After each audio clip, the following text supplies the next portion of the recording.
Well, and my daughter does. Yes, You because know, eventually, look at what we're doing.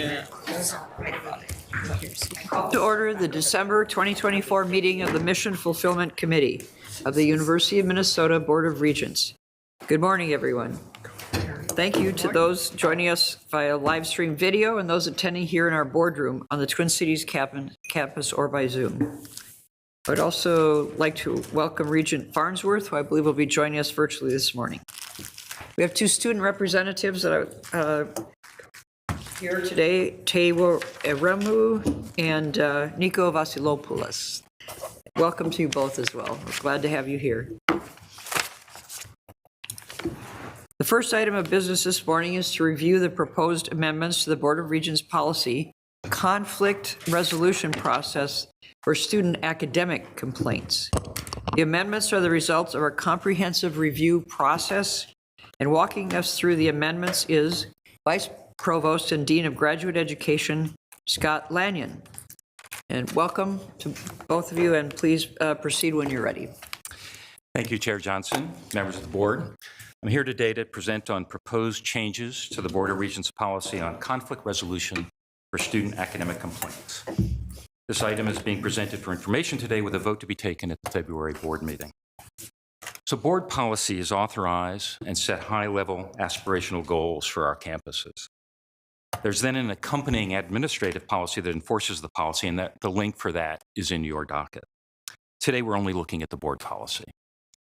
The policy is undergoing its regularly scheduled review, which was conducted with consultation with offices that relate with their jurisdiction, the Office of General Counsel, the Office of Undergraduate Education, the Provost's Office, and the Graduate School. Additionally, we consulted with the following governance organizations: Student Senate Consultative Committee, the Senate Committee on Student Affairs, and the Student Senate. Consultation and review identified several areas that needed further clarification, but concluded that no substantive changes were needed for this policy. As a result, and after consultation, several edits are being proposed to this policy and are included in the docket. These suggested changes do not change the intent of the policy. Instead, they're about reformatting to meet the current standards for board policies, adding definitions to clarify the policy, and additional clarification within the exclusion sections to avoid overlap and conflict with other Board of Regents policies. So, reformatting. So this is normal reformatting to meet the updated board policy standards. The current version has only the scope, exclusions, and delegation of authority sections. So the proposed version that you have, we're adding the guiding principles and definitions sections.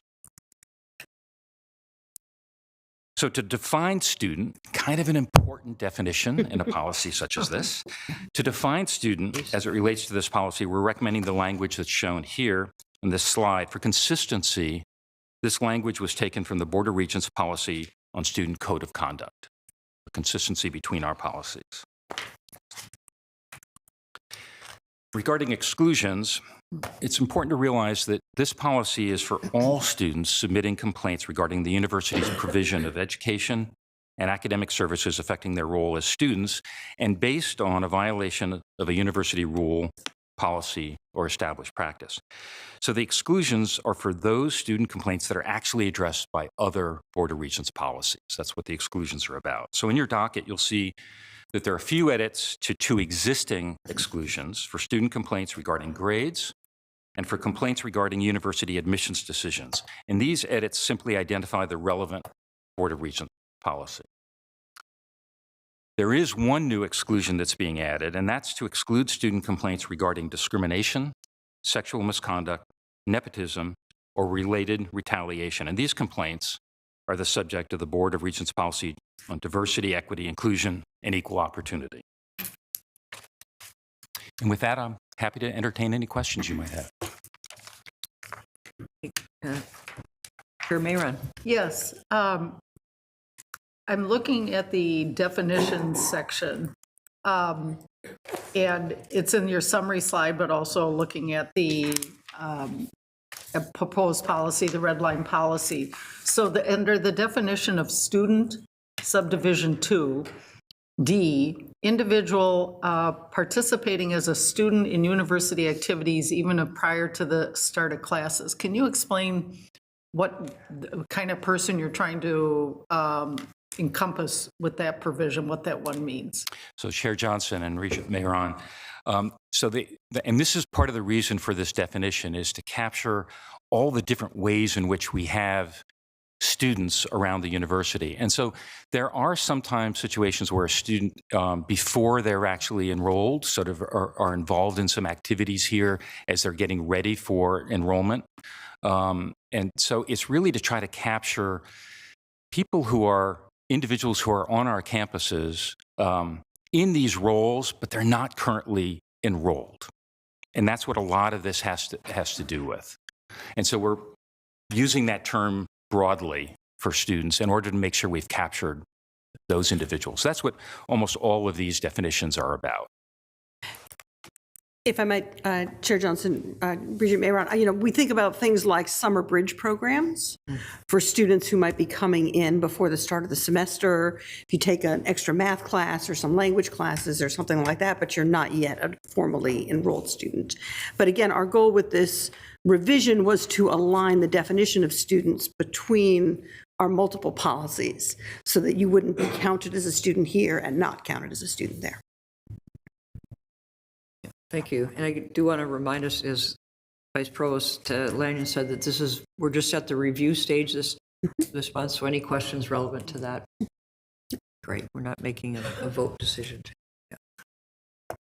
Other questions from any colleagues? Or? I will, if I could. Please. Yeah. D is still confusing to me. This is just me speaking. I mean, I'm thinking, is this someone who comes to a football game? He or she is participating in a university activity even before start of classes. I'm just trying to envision who we're trying, I get the other ones, what we're trying to capture, but that one just seems so incredibly broad, so that's my concern. Yeah. And I don't have a solution to it, but that one just strikes me as overly broad. Yeah, Chair Johnson, Regent Mayer, I think it's great feedback, and we'll certainly circle back with the policy folks and see if we can add them. Again, I don't want to deviate too much between multiple policies, but we can certainly think about some clarification. Any other comments or questions? Then, Vice Provost Lanyon, thank you very much for your presentation. We look forward to continued discussion and other. Thank you very much.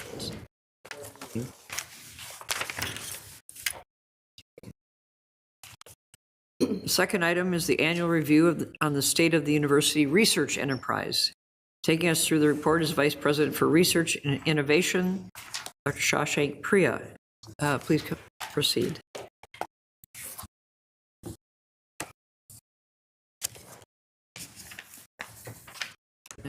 I think it's fair to say you were one of the most prolific presenters at the Mission Fulfillment Committee.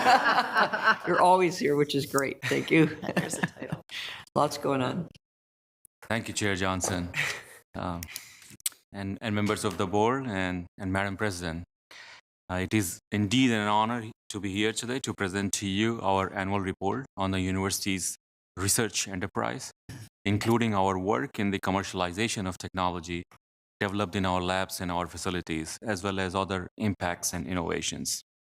This year, I'm grateful to the board to have the chance to outline the state of the U's research as a follow-up to this presentation. And that presentation will describe how we are developing new areas of research funding for further success. So on the next slide, I'll present to you the bottom line. Today, the state of the University of Minnesota's research enterprise is remarkably strong. We can look forward to our record number of startup companies, our record levels of research expenditures that have kept us at the number 12 position among the US public research universities. And as we heard, since submitting these slides, our top rank among all US public institutions in interdisciplinary research as determined by the Times Higher Education Group and Schmidt Science Fellows. You can see some other data points on this slide. Our researchers competed successfully for about $1 billion in new external sponsored research awards.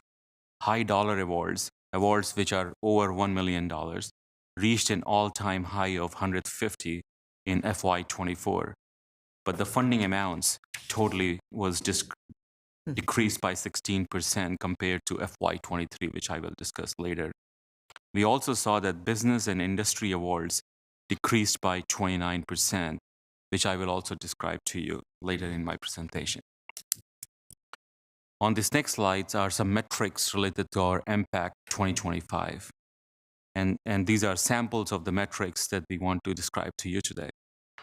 As mentioned already, we maintain the rank of 12th among the influential peer group in the NSF HERD survey, which is based upon the overall research expenditures. This survey measures spending on research and lags by a year. So we are looking at expenditures from FY23.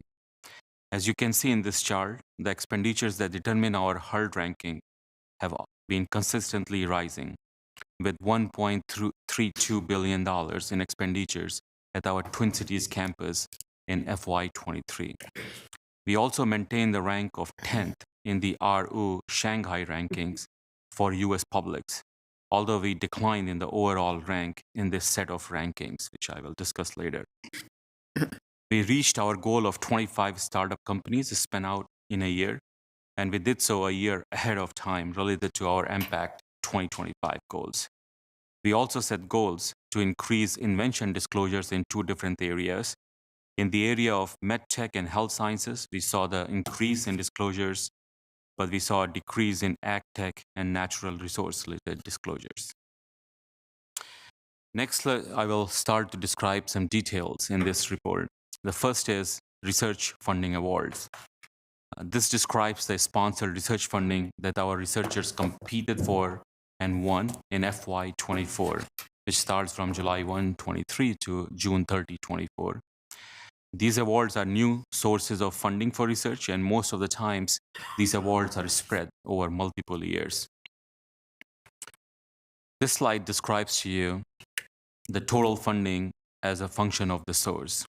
As is typical for us, some 60% of $1.06 billion in external awards was from federal sources, with NIH remaining our largest single funder. This wheel is ordered clockwise according to the funding amounts, starting with NIH. Now, this year, we did see a significant increase in the state funding, which goes in a 2-year cycle, with even-numbered years receiving larger amount than the odd years, and we received about $135 million in the state funding.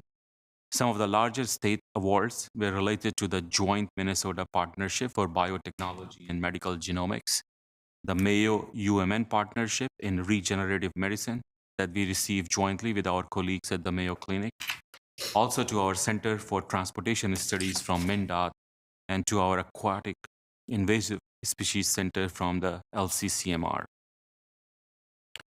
This next slide shows you a chart which describes the funding over the last 10 years. We have seen a growth of about 20% in awards from FY 2020 to FY 24. But in FY 24, we see the overall awards decreased by 6% compared to FY 23. In looking at the source of the decrease in awards, we noticed two things. The first is business and industry funding decreased by 29%. Contributing to that number is the reality that during the COVID period, there were large grants from the industry related to the COVID mission, and that are winding down. And the second is a very large award we received, which is called NIH Midwest AVID Center in the last year, which was about $66.4 million. And that counted to a very significant increase in the FY24. On the next slide is the time-dependent chart, which shows that over the last several years, we have seen continuous increase in total high-dollar awards, reaching 150 in FY24, as represented by the blue line. The maroon bar charts show us the amount received from these large funded awards And last year, we saw a decrease of about 16% in the total funding amount in this large award category. This is surprising, and this is something we should pay attention to. And our next presentation will try to address this. High dollar awards are associated with often larger interdisciplinary teams that are tackling some complex problem that will have bigger social and economic impacts. I'll talk to you more about how we are strategizing in order to not only grow the number of these awards, but also the amount associated with these awards. And these awards are truly impactful, and I think we should pay attention in order to not see any kind of decline in the award amounts here. Next, I want to describe to you a few examples of these high dollar awards and how they make impact on our society. The first one is a $59.2 million award we received from NIH. It's one of our most prestigious high dollar awards for this clinical and translational science under the CTSI umbrella.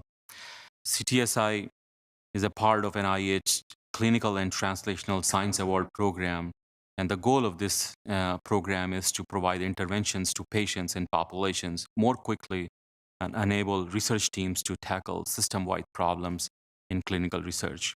It aligns very well with the President Cunningham's idea for a healthy Minnesota. CTSI helps researchers who are working on healthcare innovations to conduct and create infrastructure for their clinical trials. The 7-year award is one of the largest federal research grants that the university has ever received. The second example we would like to describe to you today is Forever Green Initiative at CFANS. Forever Green Initiative is working in many different areas, and I'll focus on 2 of them today. This year, they saw major grants from Minnesota Department of Agriculture, which is $5 million, and also from a company, Cargill, local to us, to support these 2 initiatives. The research in Forever Green program is exploring many different things, including topsoil saving cover, crop varieties, including 2 novel oil crops, winter camelina and domesticated winter pennycress, that can produce seed-based oil for food and low-carbon transportation fuels, including sustainable aviation fuels. These crops could reduce emissions by more than 60% compared to petroleum jet fuel or diesel, and help us to decarbonize the airline industry and build the state's growing SAF economy. This is an area where Delta Airlines has made significant investment locally and accelerate the pace. Our third and last example today from high dollar awards is Northern Lights Collaborative for Computing Education, also known as Northern Lights. It develops evidence-based initiatives and resources in collaboration with educators and partners that support inclusive and immersive K-16 computing education. They also lead an NSF grant for rural and tribal communities. CESD and Northern Lights will be hosting a policy luncheon on February 17 about the state's new K-12 computer science strategic plan to tackle Minnesota's ranking, which is at the moment is 48th in the nation, and how can we become first in K-12 education for computer science.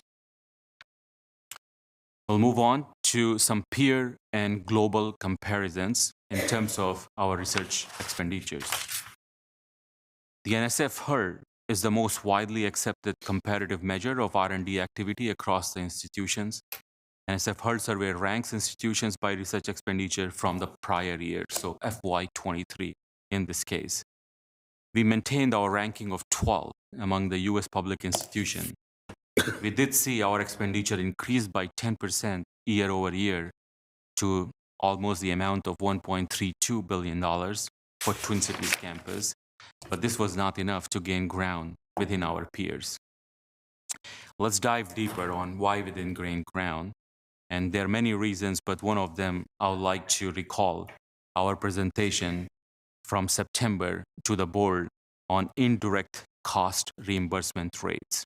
In that presentation, my colleagues and I described to you how federal government reimburses universities for costs that aren't part of the direct cost of a grant, including for administration, for regulatory compliance, utilities and building costs, and secure data storage. We told you how our lack of investments in new research facilities was leading to a progressively lower rate of reimbursement for these indirect costs from the federal government. Here on this slide, you can see how this affects our ranking. If you look at number 9, Georgia Tech, and number 10, Pittsburgh, they have invested more in facilities and they have a higher rate of indirect cost reimbursement. And as a result, they get higher indirect cost. The difference in their indirect cost reimbursement compared to ours is $92 million, $92.3 million, and $78.8 million, implying that this difference in our ranking between 12th position and 9th and 10th position is mostly related to the difference in the indirect cost that we are receiving. This is a direct evidence of how and why we should continue to focus on our indirect rate reimbursement. As President Cunningham told the board, we are leaving funds on the table, getting lower reimbursement for the same amount of work that our peers are doing. We'll move on to the next slide. Here's a more global measure that I touched before, the RU Shanghai Index. This ranking uses several different indicators, including the number of Nobel Prizes or major awards, such as National Academy memberships, academic citations, Edge Index, and publications in top journals, such as Nature and Science. Although we maintained our rank of 10th among the US public universities, on the more concerning side, we fell out of the top 25 among the all US universities, public or private. And we also declined to 47th in the world. The MPAC 2025 goal was to be among the top 35 in the world. Again, I will be discussing how we are building new research strengths in order to raise our ranking in my follow-up presentation. So we'll move on to discuss the report on technology commercialization and corporate engagement that is making direct economic and social impact in our state. Members of the board will recall that we presented on these topics at the September board meeting. The title of that presentation was Growing the University as a Tech and Corporate Engagement Hub. So here I will present just the data, not the detailed review as usual. On this slide is a bar chart that shows our creation of startup companies over time. As a reminder, we reached our Impact 2025 plan goal of 25 startups by 2025, a year early. And my colleague, Rich Hipsch, tells me that this year we'll probably break this record too, not to put pressure on him, but I'm expecting.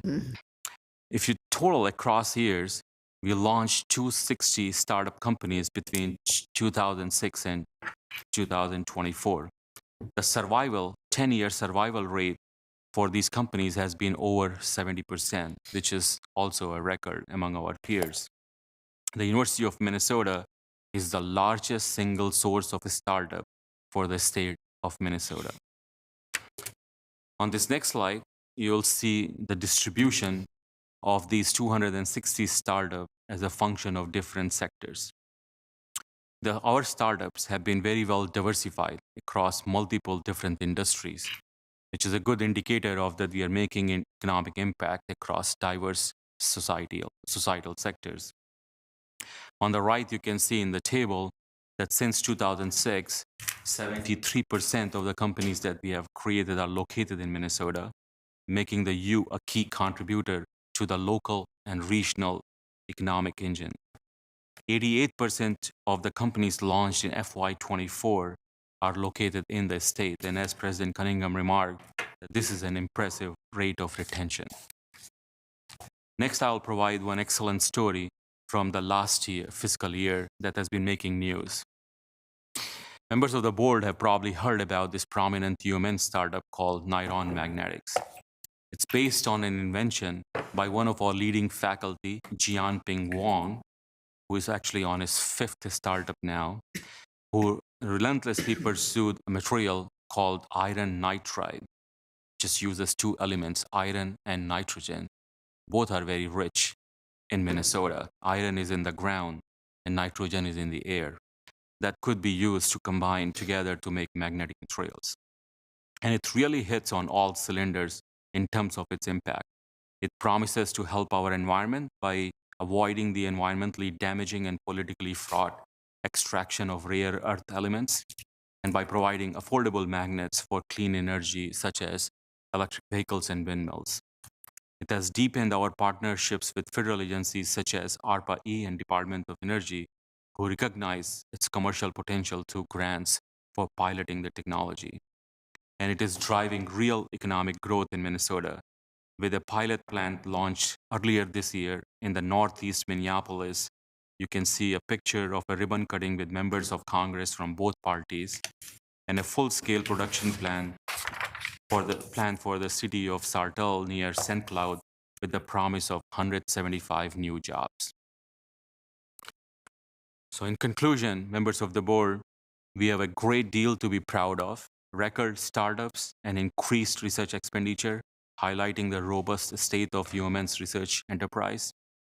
We have also been making both social and economic impact in the state of Minnesota, as mentioned in the examples of Forever Green Initiative for Sustainable Aviation Fuel, CTSI driving the clinical trials that will hopefully lead to new therapies and solutions that will impact not only residents in Minnesota, but all over the country and world. And with Niron Magnetics creating environmentally friendly materials while also driving jobs and economy in the state of Minnesota. In the context of global and national leadership, we are maintaining our own according to the key metrics, but this is an area we need to make investment and further drive innovation. This is a very competitive world. There are a lot of peers trying to do different initiatives to leverage industry, state, and federal funding. So we have to continuously innovate and grow by providing opportunities for our community to rise up in these emerging technological domains. And in the next presentation, I'll describe to you some of our strategies. With that, Madam Chair, I will end this presentation and look for your feedback. Thank you. Thank you for that report. Are there any questions or comments from committee members? Oh, Regent Davenport. Thank you, Chair Johnson, and thank you, Vice President Priya, for the presentation. I have a question. It's two-part, and congratulations on the awards we've received. On the awards that were, or the proposals that were declined, I'm wondering, and I don't need any exact number, what kind of proportionality is that, awards or proposals presented awards? And then of those awards that are declined, and that September presentation you had has been on my mind about the indirect cost recovery and university and state investment in research infrastructure. I'm going to assume that proposals that have been declined may be responding to feedback and resubmitted, and we'll see those, and sometimes it takes a while. But is there a sense of impact on that university state investment related to indirect cost or all those things that come together that would impact our chances of success? Chair That makes Johnson, sense. Regent Davenport. So on the high dollar awards, the awards which are $1 million or more, that's where I think the funding rate we should pay attention to, because it takes a lot of time to assemble these complex proposals. And we, just to submit the proposal, we have already invested hundreds of thousands of dollars of our people's time. And so I think we need to pay attention that if we do that much work, they get funded. And our target is to be in the range of about 35 to 40% funding rate for these high dollar award amounts. And that's where we have a unit called Spark, which actually assists faculty teams to assemble the proposal package. So all the elements that goes there, but they're also very strategic. They try to interact with the sponsor. They try to read through the lines in the solicitation to come up with all kinds of information that will be relevant for us to position successfully. So I think we will continue to provide this support for our faculty to have a better quality proposals that goes out the door before they do that. Now, the relation to ICR rate is, so I want to repeat the numbers again. We are at 54%. We were 55 last year. We went down 1%, but we will go down to 48% if we make investments. And if we don't make investments, we'll go down to 42%. Now, as I pointed out in my presentation, this will be hundreds of millions of dollars of loss in indirect, which will not only affect our ranking, but also will affect all the tools and equipments and all the facilities that we provide for these faculty in order to do these very complex research projects. So yeah, on one hand, we can provide support for them to write great proposals. But on the other hand, we also need to provide infrastructure to conduct these programs in a successful manner and attract talented people to come to University of Minnesota because they feel like this is the best place for them to build their careers. Oh, President Cunningham. Yeah, Chair Johnson and Chair Davenport. And first of all, thank you to the team for this great presentation. Following on that and the relationship of our facilities and the need for us to invest in our facilities, we have great faculty here. We need to keep them here, and we need to attract great faculty here. And faculty are making decisions between places that have state-of-the-art facilities that universities have invested in and those that have not. And so what Vice President Priya is describing is, without a change in course, which we hopefully are all working on, that becomes a spiral of we're not investing, faculty are not coming, we don't have the facilities to win the awards, and it doesn't matter how great our faculty are that are working here, we're not providing them the infrastructure to do so. I'll make one other comment, and with the follow-on on that, first being that as we look at every investment in infrastructure, we all need to be asking the question over and over again, and how will this affect our indirect rate in the coming years as we invest, no matter where we invest, and investing on campus has a different rate than investing off campus. So people should know that, even if it's our researchers doing it, the same work, if that work is happening on the University of Minnesota campus, it has a different overhead and indirect rate that we get than if they're doing it off campus by, a lot, sometimes by half. So that's really important for people to know. I'll also just comment, the large grants, as Shashank said, really it's wonderful that those are increasing. Those large grants are the places that big societal changes are happening by having many different groups of faculty coming together, typically working on what is a big problem. And so getting those awards does show that breadth of interdisciplinary work, which is really great. I'm also just impressed when I look at this. It is a diversified portfolio. And, you mentioned there's some areas that are, have changed a little bit with the market during COVID and business, and other areas that are increasing. But that diversified portfolio is really important, especially in a time of ongoing, both business and federal pressures.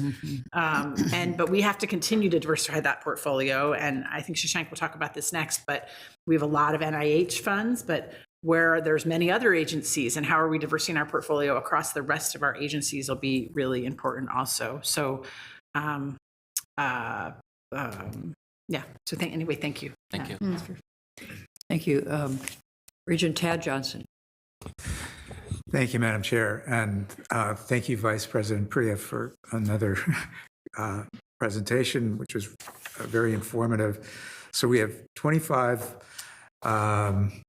startups, and over 75% of them are in Minnesota. I would hope that the state legislature and some other funders will take note of that.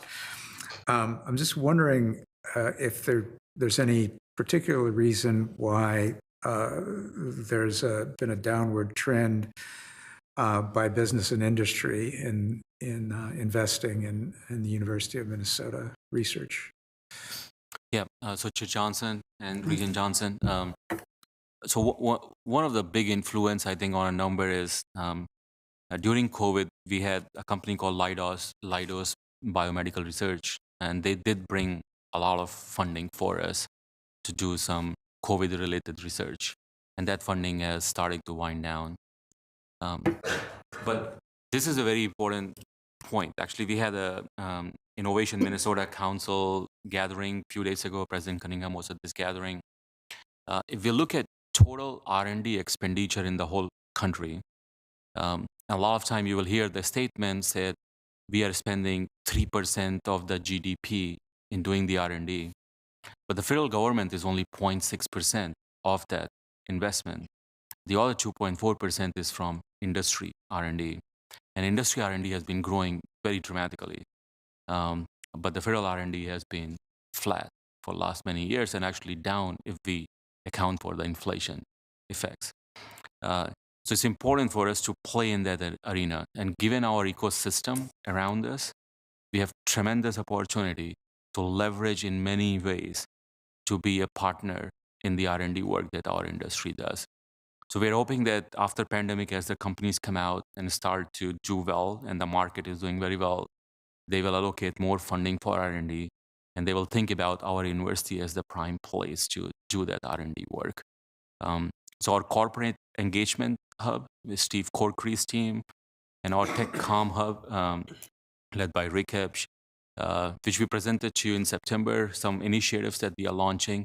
We're just really doubling down on them very aggressively. And we just signed the agreement with Medtronic, which will be announced very soon, and you will see the news release.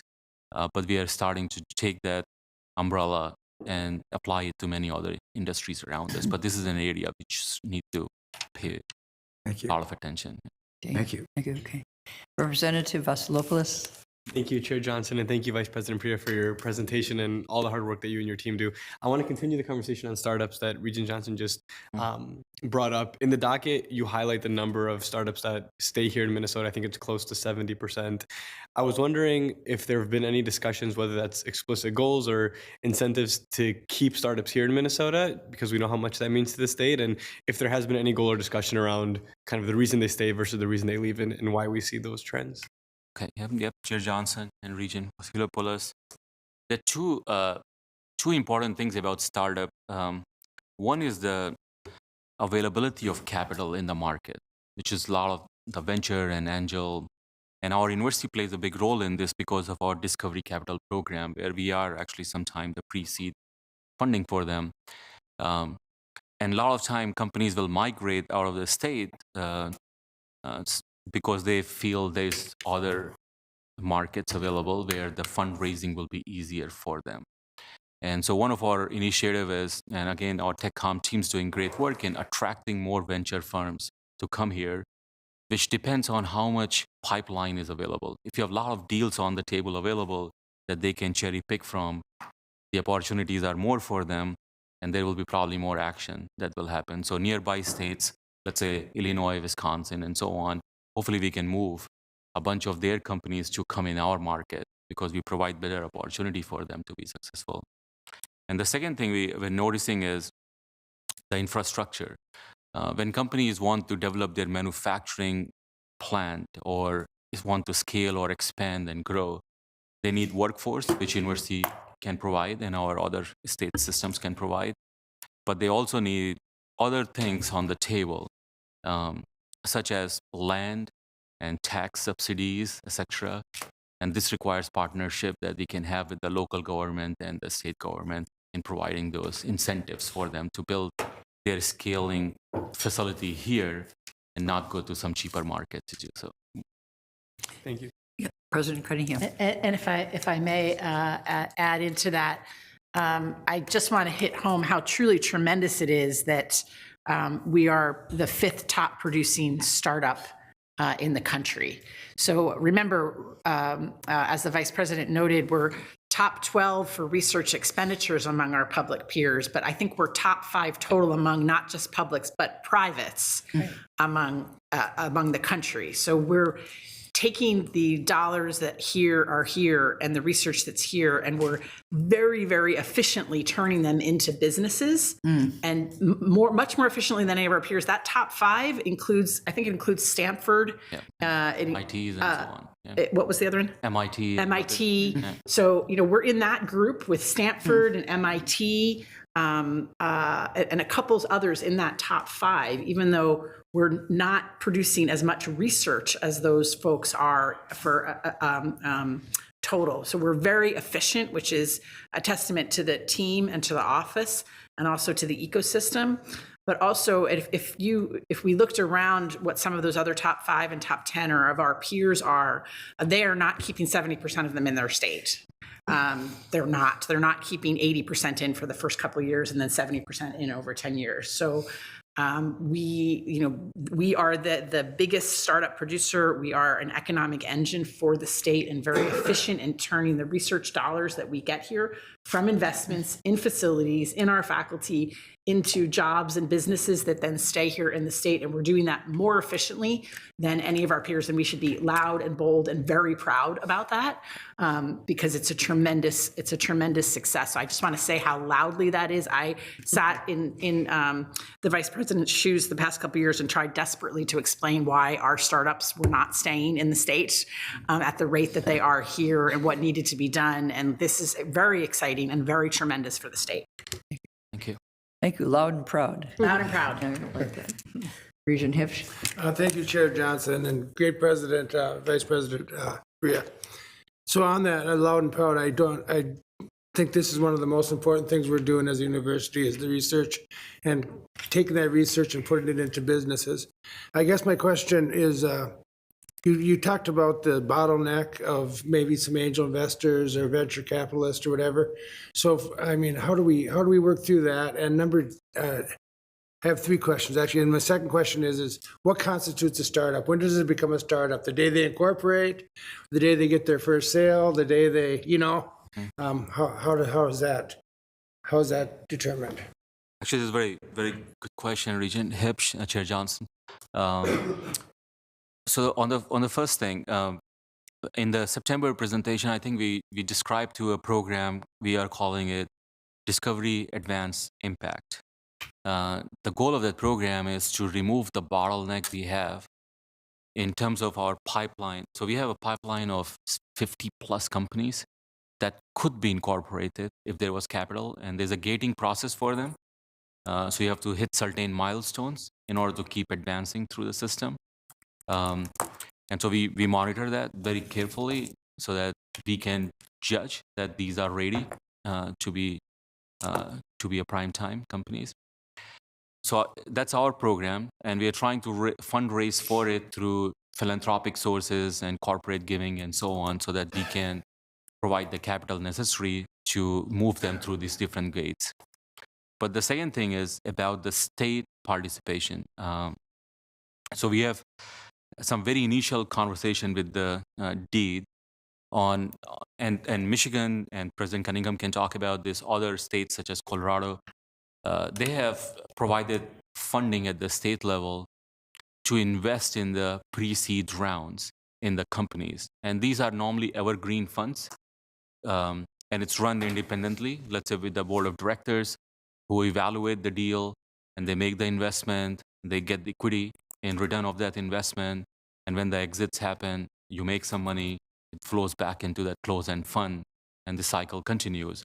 But there's the initial investment that comes in through the state, and then we can leverage that investment from private markets because they want to take advantage of the state investment. So we are having conversation with the deed, and hopefully we'll continue to convince them that, and this program will not be just for University of Minnesota. It will be for the whole state of Minnesota.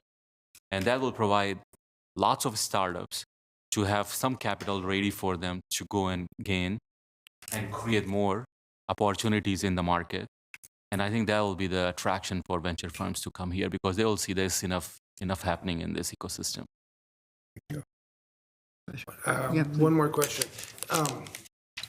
Well, what constitutes a startup, but also on the 1.32 billion, are the indirect costs in that number Are they in the 1.06 billion? I'm a little confused between those two numbers and where the indirect costs lie. Yeah. So they are in both numbers they are included. So 1.06 billion is sum of both direct and indirect costs. When the award is received, it's basically a combination of these two things. Yeah. But the 1.32 has both then? Has both Okay, components thank to it, because the indirect cost is basically a reimbursement for what we have already spent on the research. Okay, So it's thank you. Yeah. Thanks. I guess we have a new kind of acronym, DAIs, all right, Discovery, Advance, Impact. right? Yeah. Okay, thank you. Regent Turner. All right, thank you, Chair Johnson. I'm going to ask a little bit, I'll try to ask this question delicately, but it's a question that comes from just the people in the everyday lives when they're reading the paper, and then our political future that we're all looking forward to. The question I have is, how much effect does the heads of like NIH, et cetera, how much effect does that have over the years as to who runs that department? You kind of answered my question a little bit. That's the importance of diversifying. But like, take that $54.1 million that it's going to making a new green fuel. Right. What happens when we come into a new day where that's maybe not going to be as valued? Right. How do we weather these political changes, and how much effect, or is it more business driven that's separate from government? Yeah. Chair, yeah, President Cunningham, yeah. If I may, I might help with that one. Yeah, please go ahead. Chair Regent Turner and Chair Johnson. So heads of agencies change all the time. Yep. Those do have real world impacts on the things that the agencies focus on, but there are also layers of appropriation underneath that in terms of what is congressionally funded out of it. These are not typically overnight decisions. These are things that have impacts over an assortment of years. But one of the ways that any business or industry can be best supported in these times is a diversified portfolio. So, while we certainly do work on sustainable fuels and on vaccine research, we also do work on, as you'll hear, on hypersonics and on security issues and on agriculture, and have funding from a wide variety of things. So any impact, and I know the world is all thinking about what the impacts of any administration change are, and that's natural.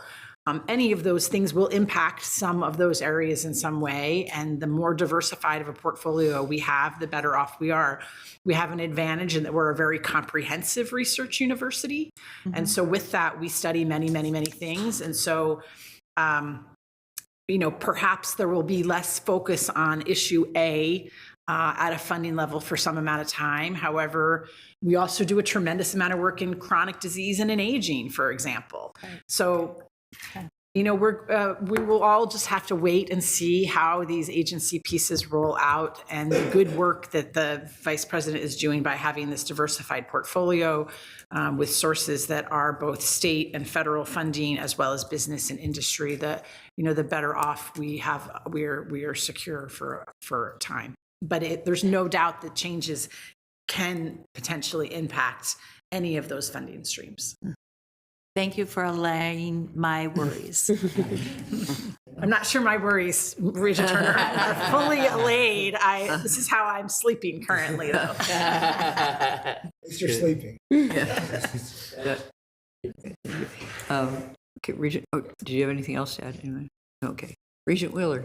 Oh, thank you, Chair Johnson. Really appreciate your work and your impact. And, I'll just double down on the 25 startups and what that creates for meaningful work for people most often here in the state, and the impact that it has is really phenomenal. So thank you for that, among many other things.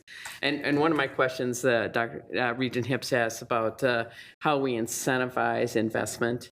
was already answered. So I'll just ask this. I'm really, obviously, the indirect costs are really concerning. So a 55 to 54 to now a 42 if no investments made. Can you remind us what that means in absolute dollar reduction with that 12 to 13% drop in indirect cost funding if no investment is made in equipment and facilities that quite honestly matches the talent of our researchers and faculty? Hundreds of millions, as President Cunningham said. So, Chair Johnson, Regent Willard, yeah, it will be the one of the challenges we have is so there are different funding agencies who are asked by federal government to be negotiator for a given institution. So, for example, my previous institution, it was Office of Naval Research. Here it's DHS. DHS does the negotiations with us every 4 years. So once we get the rate, we're stuck for 4 years. So in a given year, you may have a drop of, let's say, $50 to $100 million, but you multiply it by 4 because you don't get the chance to renegotiate it. So it will be hundreds of millions of dollars over that 4-year period that we will lose. And a follow-up question, is there a cap on the reduction at all? Because it's over such an extended period of time, that 4-year period. Is there a cap on reduction and how far they can reduce those indirects? So no, unfortunately, not on the reduction side, but on the increase side. Yeah. Chair Johnson, if I may, Chair Really, they once you go down, they don't let you go up. There is definitely a cap on how quickly you can go back up again. So your best move is to not go down, is the first thing. But as the Vice President presented a few months ago, if we invest, $100 million in the facility that is a new facility, that is not necessarily a renovated facility, that actually gets us what we need for our researchers, and that also helps us with our indirect cost rate, that actually is, in the end will be less than what it will cost us for the reduction. For sure. And which is why when we're thinking about buildings, we certainly have old buildings that we need to renovate, but we cannot just say we are just going to fix potholes and not also, build the buildings that we need and the facilities that we need for researchers. Yeah. Great. Thank you. Anything else? Okay. Representative Aremu. Thank you, Chair Johnson. Vice President Priya, thank you for the presentation. As a student, I would like to congratulate you and your team on the advanced achievement towards achievement of the Impact 2025. That's a great thing. And of course, behind every success, we believe there must have been some challenges you and your team have encountered. So I'll be interested in knowing some of those nighttime experiences. Beyond folks here, there are other people watching who want to learn how you tackle challenges that could help them for the future. Besides that, in your presentation, you also talked about how much the state of Minnesota and local government have contributed.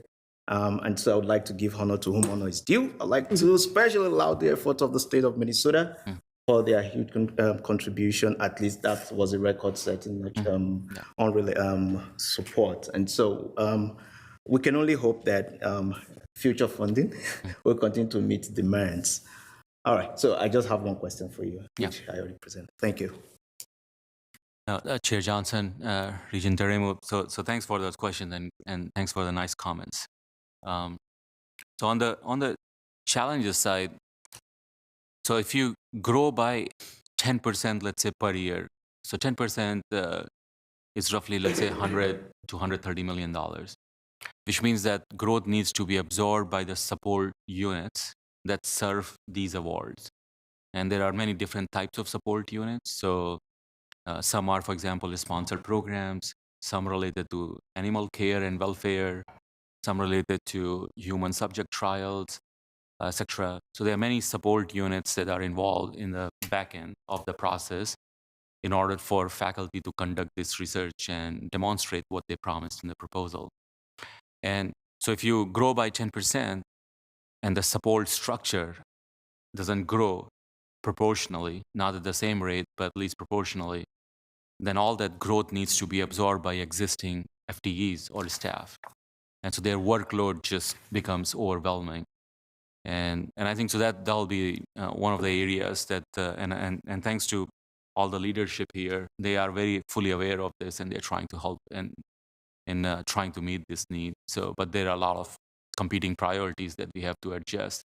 But this is one area that we are paying attention to, that we provide the proper support for our faculty.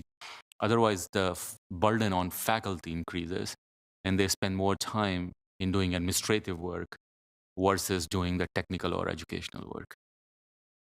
So in essence, sorry, just to follow up, in essence, everyone is contributing their quota. So beyond you, faculties and staff, I would like to say well done. Yeah, thank you. That is correct. Thank you. Thank you. Regent Kenyanya. Yeah, thank you, Madam Chair, Vice President Priya. A couple questions. I think President Cunningham mentioned that for cost recovery, it's higher on campus. And I just wanted to clarify how are for example, our research and outreach centers treated that are university property but not on campus? I mean, are those still at that higher rate? No, they're lower rates. So President Cunningham has described, so they will have lower indirect rates. Wow. Okay. Couple more. Give an example. Yeah. So I mean, sometimes. So and there are many different types of rates. For example, there's a rate for if there's no research, you are only doing conference organization, workshop, etc. Rates could be like 27%, 30%. If you're off campus, maybe like 35% or something. If you're on campus, then you are in this range of 54, 55%, etc. So, because it takes into account all the like the building cost, the maintenance of the building, utility cost, the people involved, the safety and compliance function, etc. So, sometimes when you're off campus, the input cost is lower in order to conduct that. You could argue it's higher because you don't have the economy of scale. But it's, okay. Or the type of research that you're doing. Fair. Yeah. Unfortunately, those are completely set. Yeah, There's you know, the on-campus and off-campus rates. I mean, in general, they're different. So we don't get a chance to argue the difference in our off-campus rates very much, but it is something we should be really attentive to. And I think some of us are thinking a little bit about how we, you know, form some focus committee and some focus support to how to address this cliff. Yeah. Thank you. Madam Chair, and just two quick ones. You talked about, Regent Turner had an excellent question about diversifying and the sources. For that list of top research universities you showed us, even though there's diversification in what they're researching, is it true for all of them that the federal government is by and large still the number one source? Is that accurate? That's correct, Regent Kanyanya, yes. Okay. Federal government is the largest source. Thank you. And then just my last question, comment. This is great, and I think we're all supportive of this and where this is going. I mean, what I always think about is how we then make this matter to the average Minnesotan. And I think, you know, some projects are, and those are the ones, you know, we highlight. It's kind of easy to translate, but then, you know, you read an article, U of M researcher figures out something about cell membranes.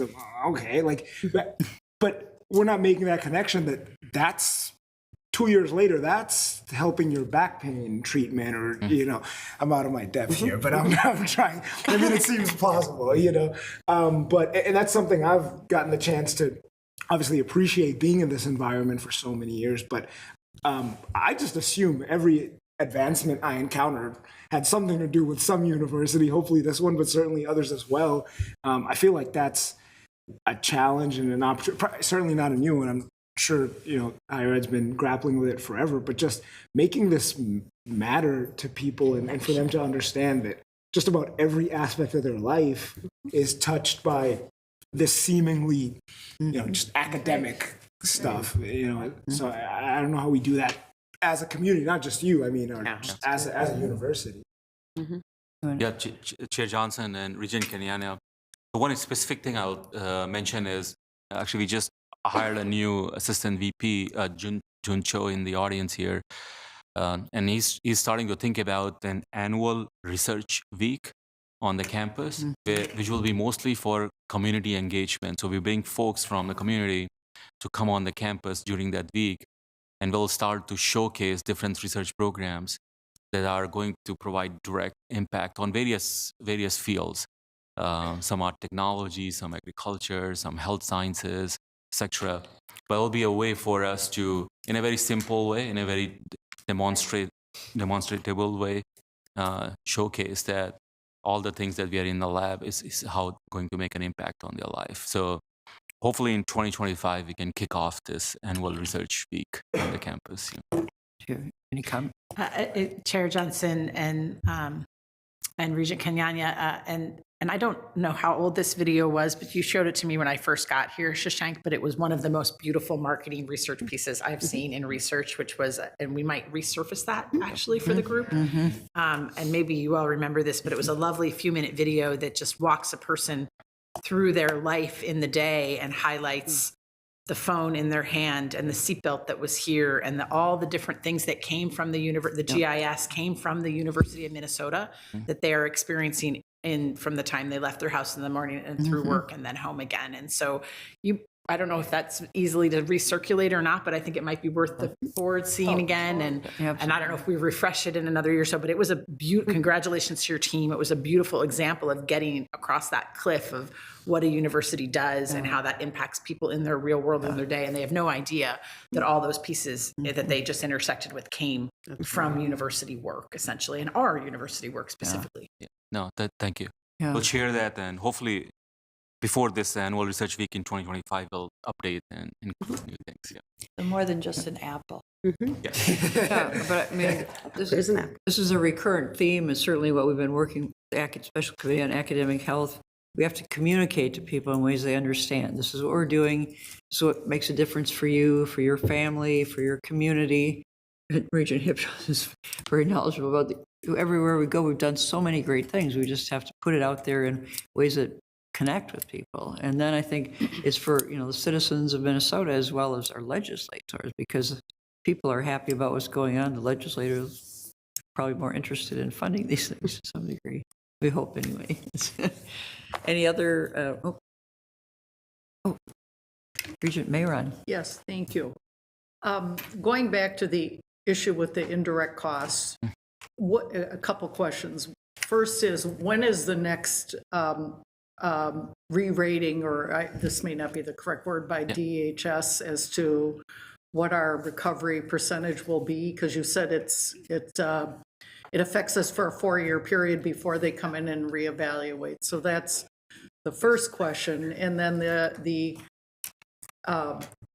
second question is, are there currently facilities and in the works right now that we will be able to tie to research now to be able to impact this percentage rating we're getting, or are we going to be literally starting from scratch to try and move the direction that we're going?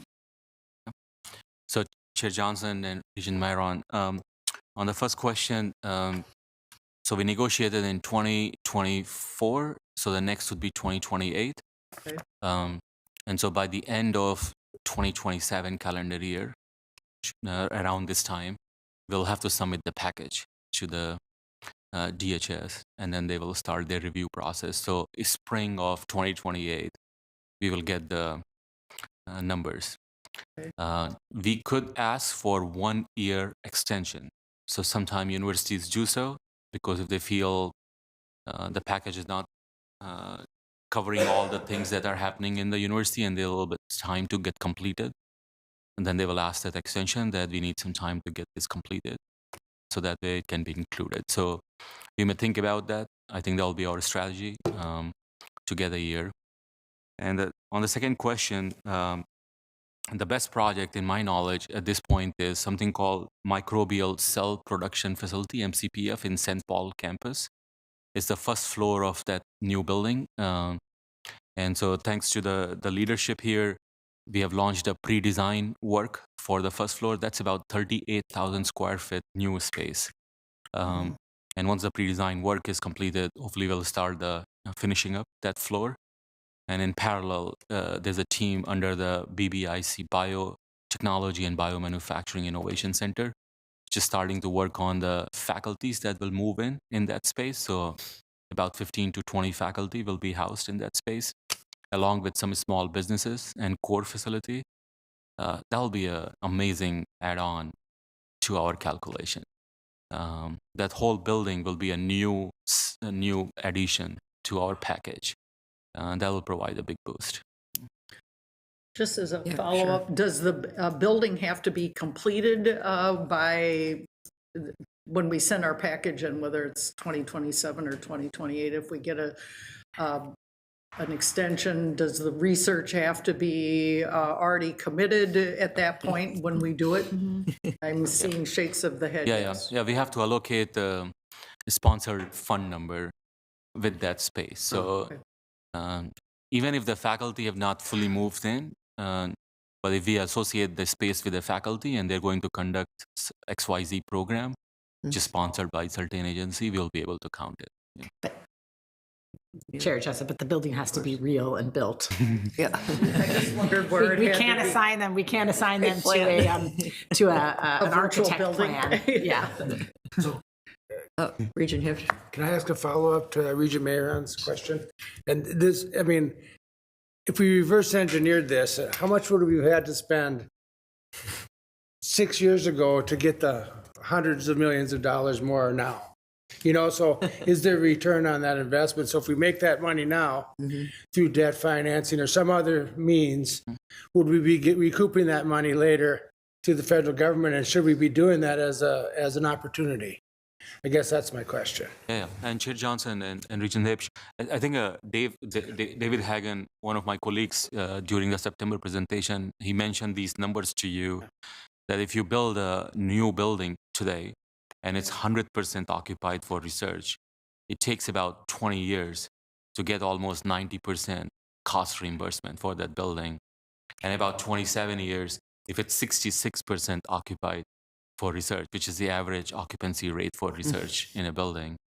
So it's a matter of strategic decision that if we make investment in new facilities, about 60-70% is occupied for research. Over the next 25 years, we'll get 80% plus of reimbursement. And once we get the reimbursement, that building can be used for any other purpose because we can move into new space and so on. Yeah. So on a follow-up to that, so the answer is yes. I mean, because we're doing research in buildings now that are 60 years old that aren't any good, right? Yeah.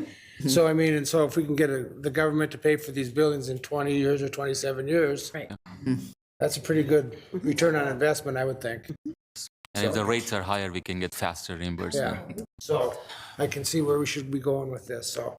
Yeah, thank you. Thank you very much, Vice President, for your first presentation, and to take a breathe, Brett, and thank you for a really robust conversation with the region and representatives here.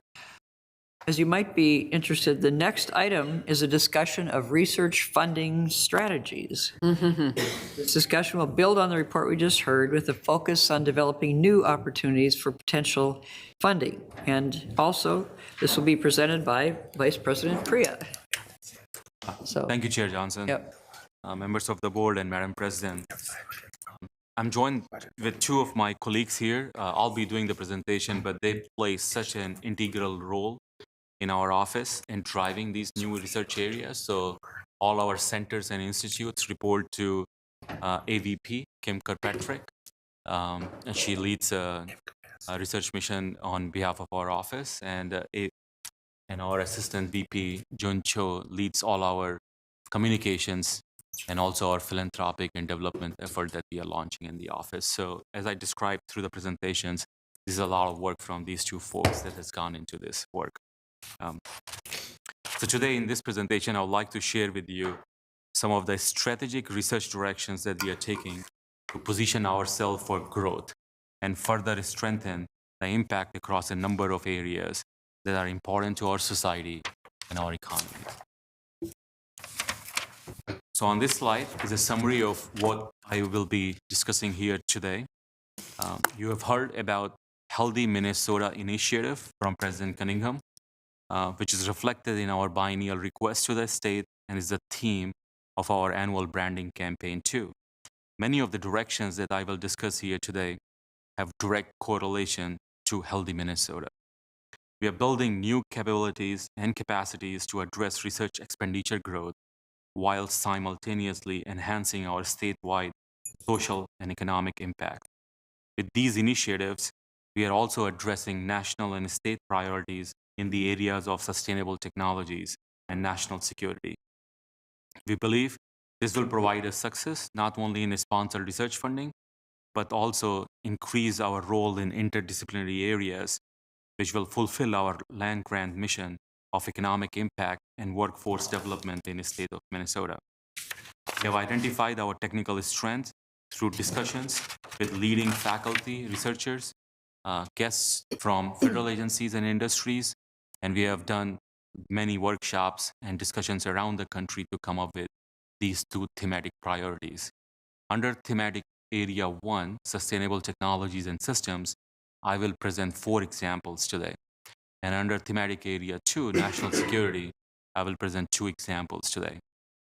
In order to strengthen these initiatives, we have stepped up federal visits. We are very much in Washington, D.C. on a regular basis, and we have also invited many of federal officials from D.C. to visit us on our campus. We have continued to build new partnerships with industry, and as you heard in our previous discussion and also in September, our corporate engagement center and our TechCom has increased many different programs to make this happen for us. We have also built international research ties in countries like Australia, Germany, India, South Korea, just to name a few, to enhance our reach and our presence. And we are investing in a group called Spark to increase the ability to apply for complex programs. So next, I will start with the thematic area 1, sustainable technologies and systems. And this area is critical to our environment and our climate and our way of life in the state of Minnesota.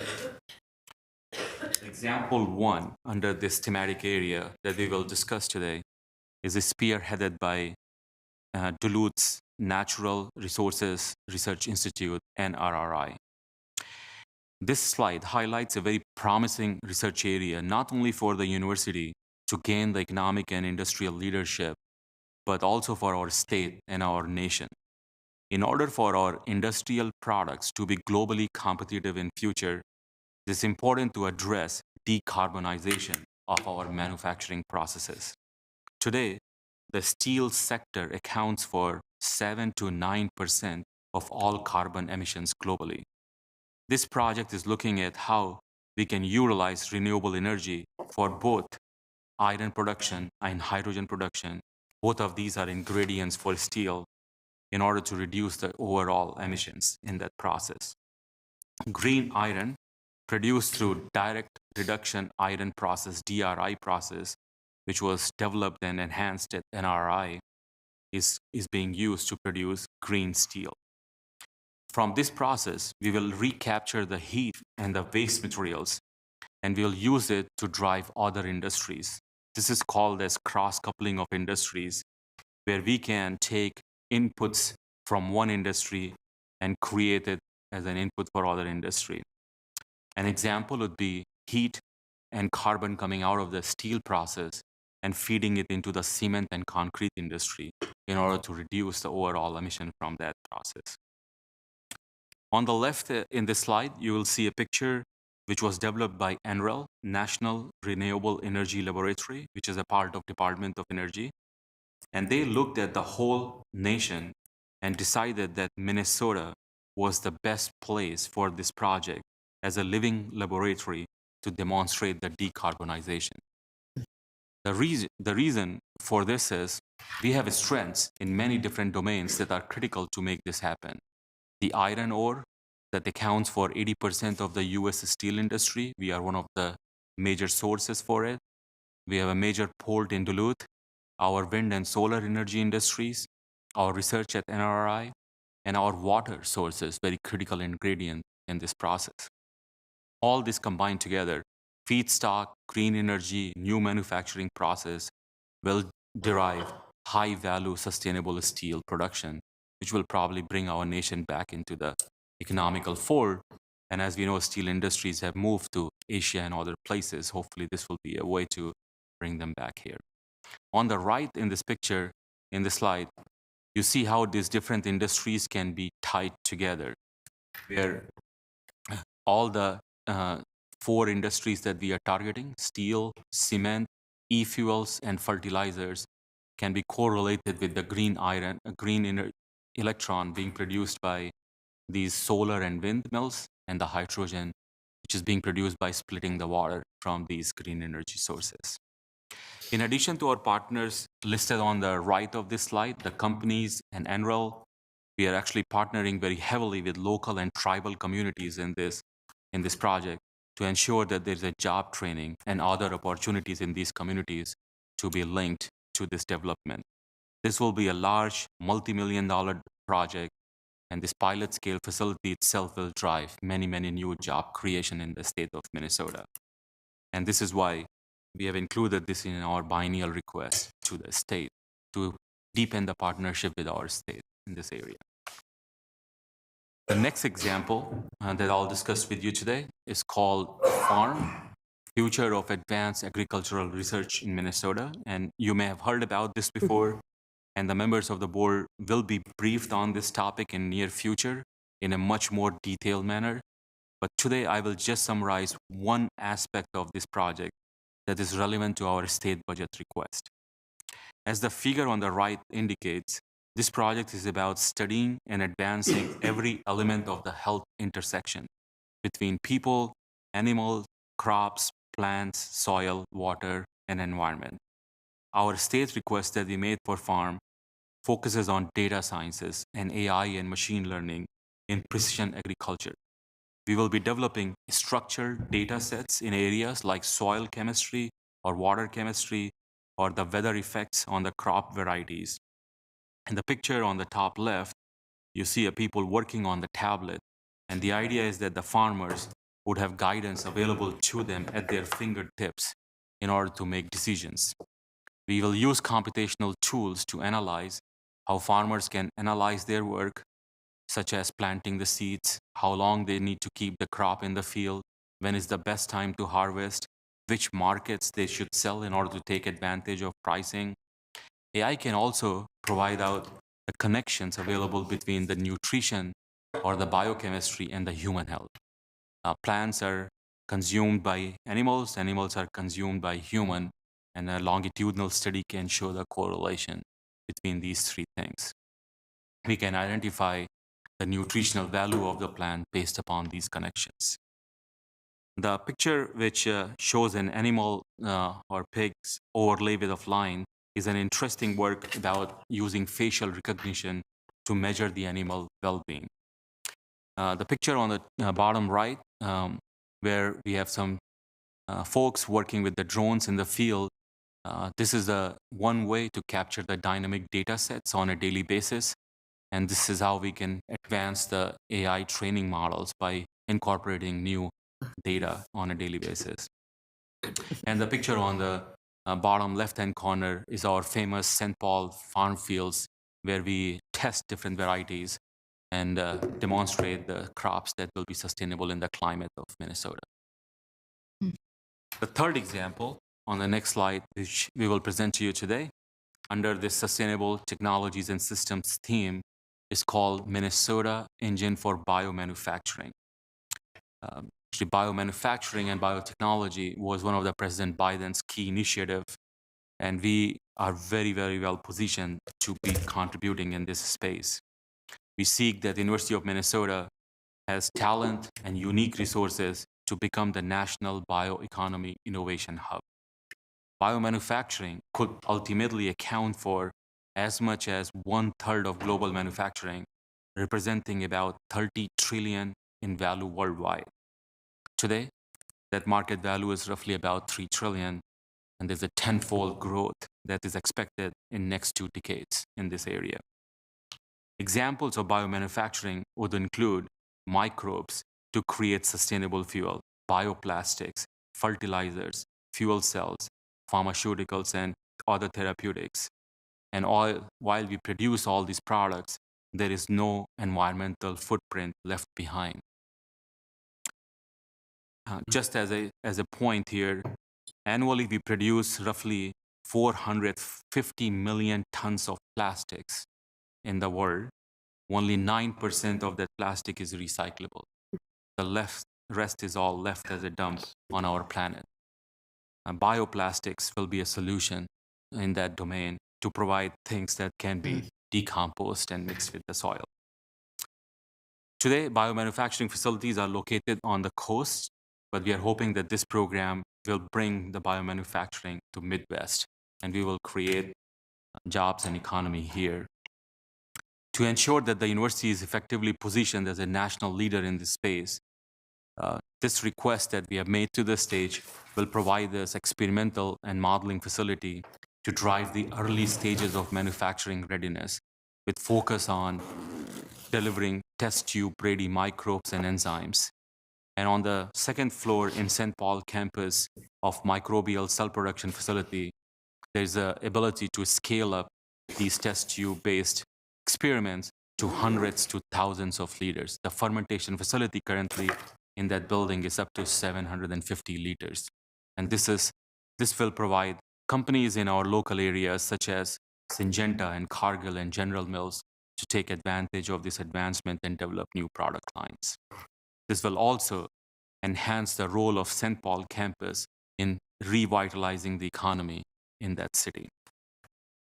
From the state-of-the-art manufacturing research and innovation and facilities, we expect that this project will also have a huge impact on our indirect costs.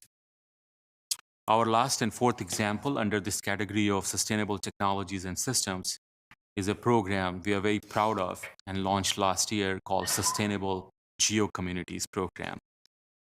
It is built on a coalition of universities, including University of Buffalo in New York and several other universities in India.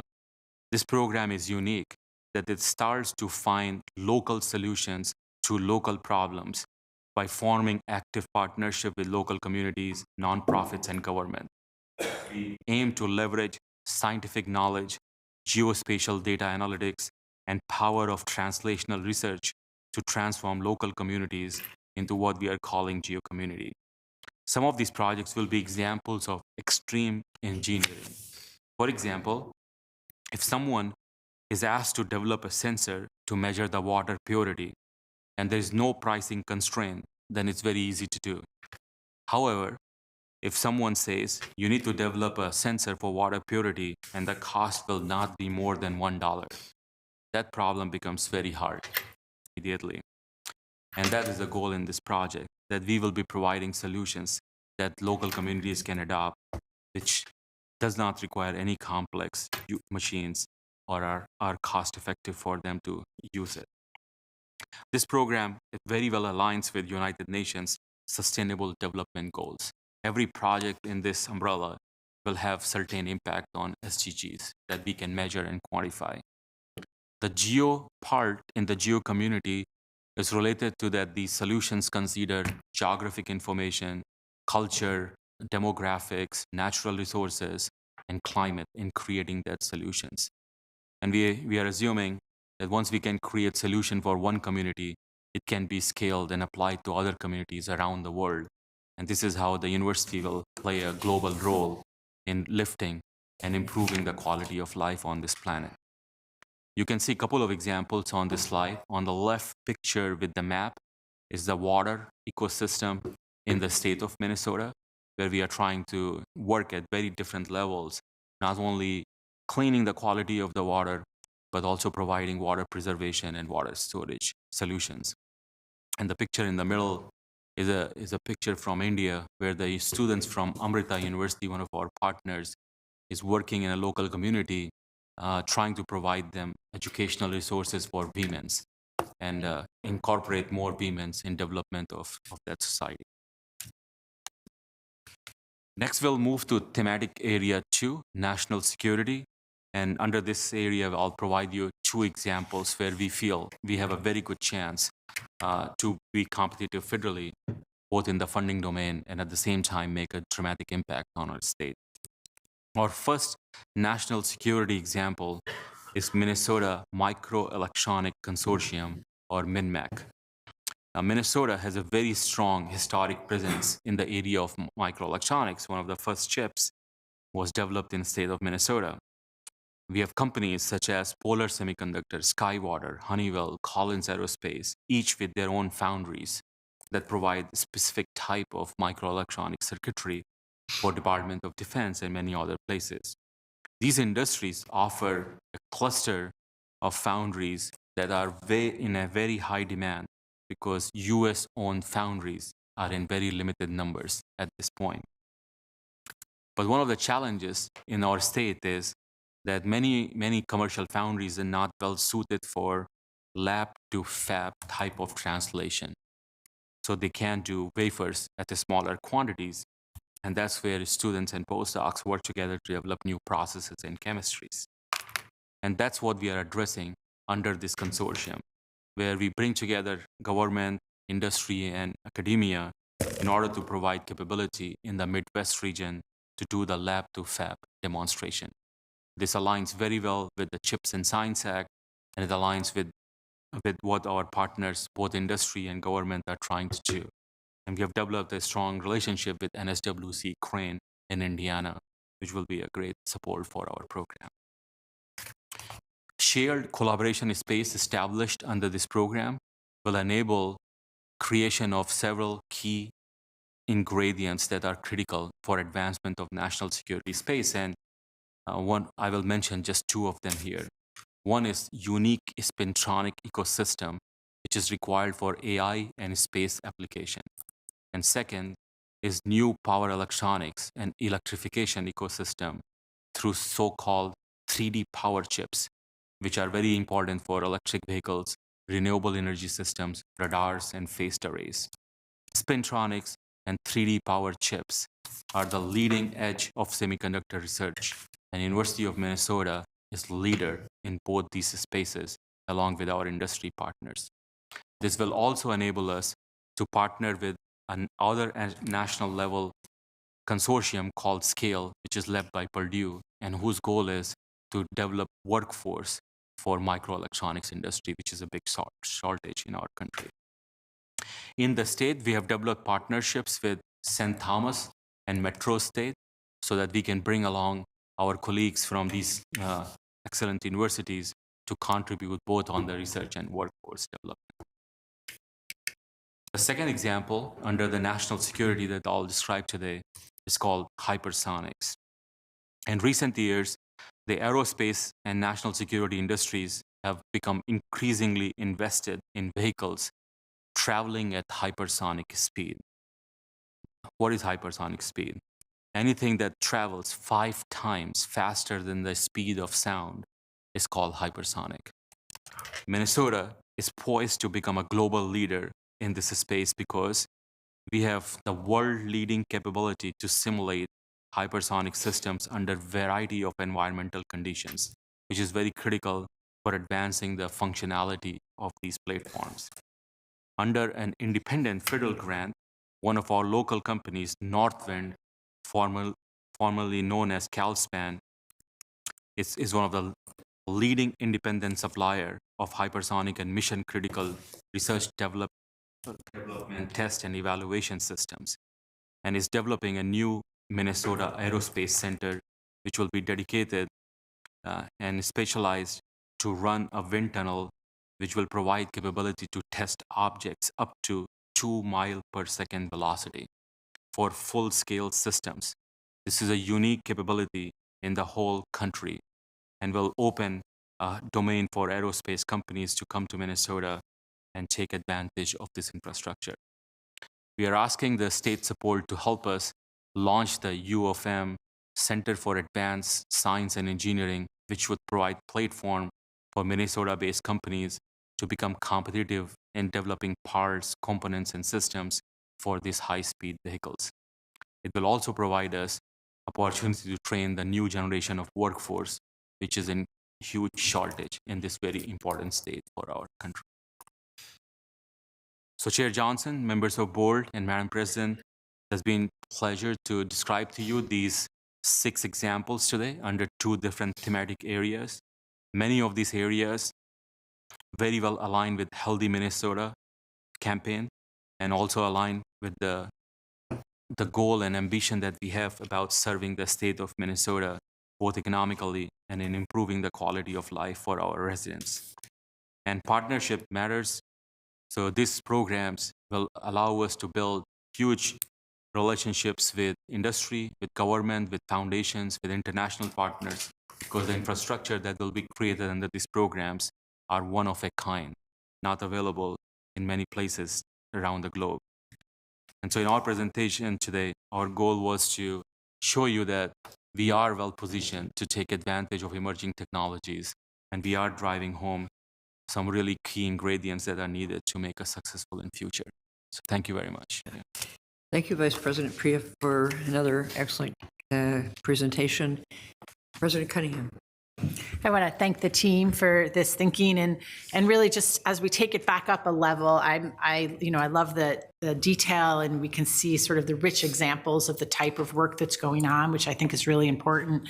But if we feed from the prior presentation to this, we see, this is the strategy that our research office has for how we can continue to lead in research. And identifying these 2 themes here, the sustainable tech system and the national security system, provides us 2 avenues that, as the Vice President noted, we are leading in. We have a system here, an ecosystem that can allow us to continue to lead. By doing so, we will be working. If we think about the sustainable tech and the green iron and the farm work, that's an area. If I take it up 1,000 feet to a lot of sustainability research work that the university can do really well, that will also advance our mission, advance the state.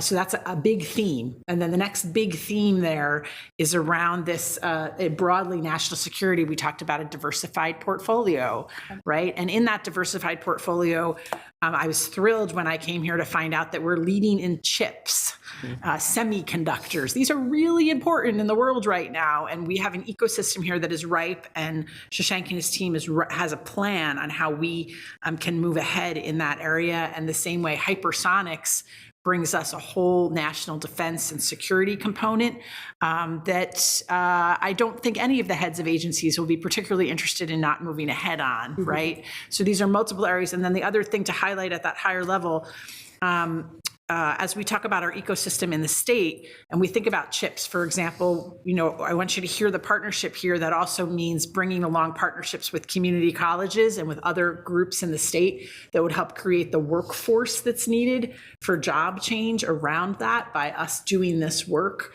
So these are 2 big strategies that the university can have. I'm sure somehow they'll feed into our strategic planning process to be thinking about, but these are ways that we could advance the numbers from the last session that we had, but also advance work that the state of Minnesota needs, and do it by creating those business partnerships. The hypersonics component that Shashank mentions would bring along dozens of other industry partnerships as an ecosystem.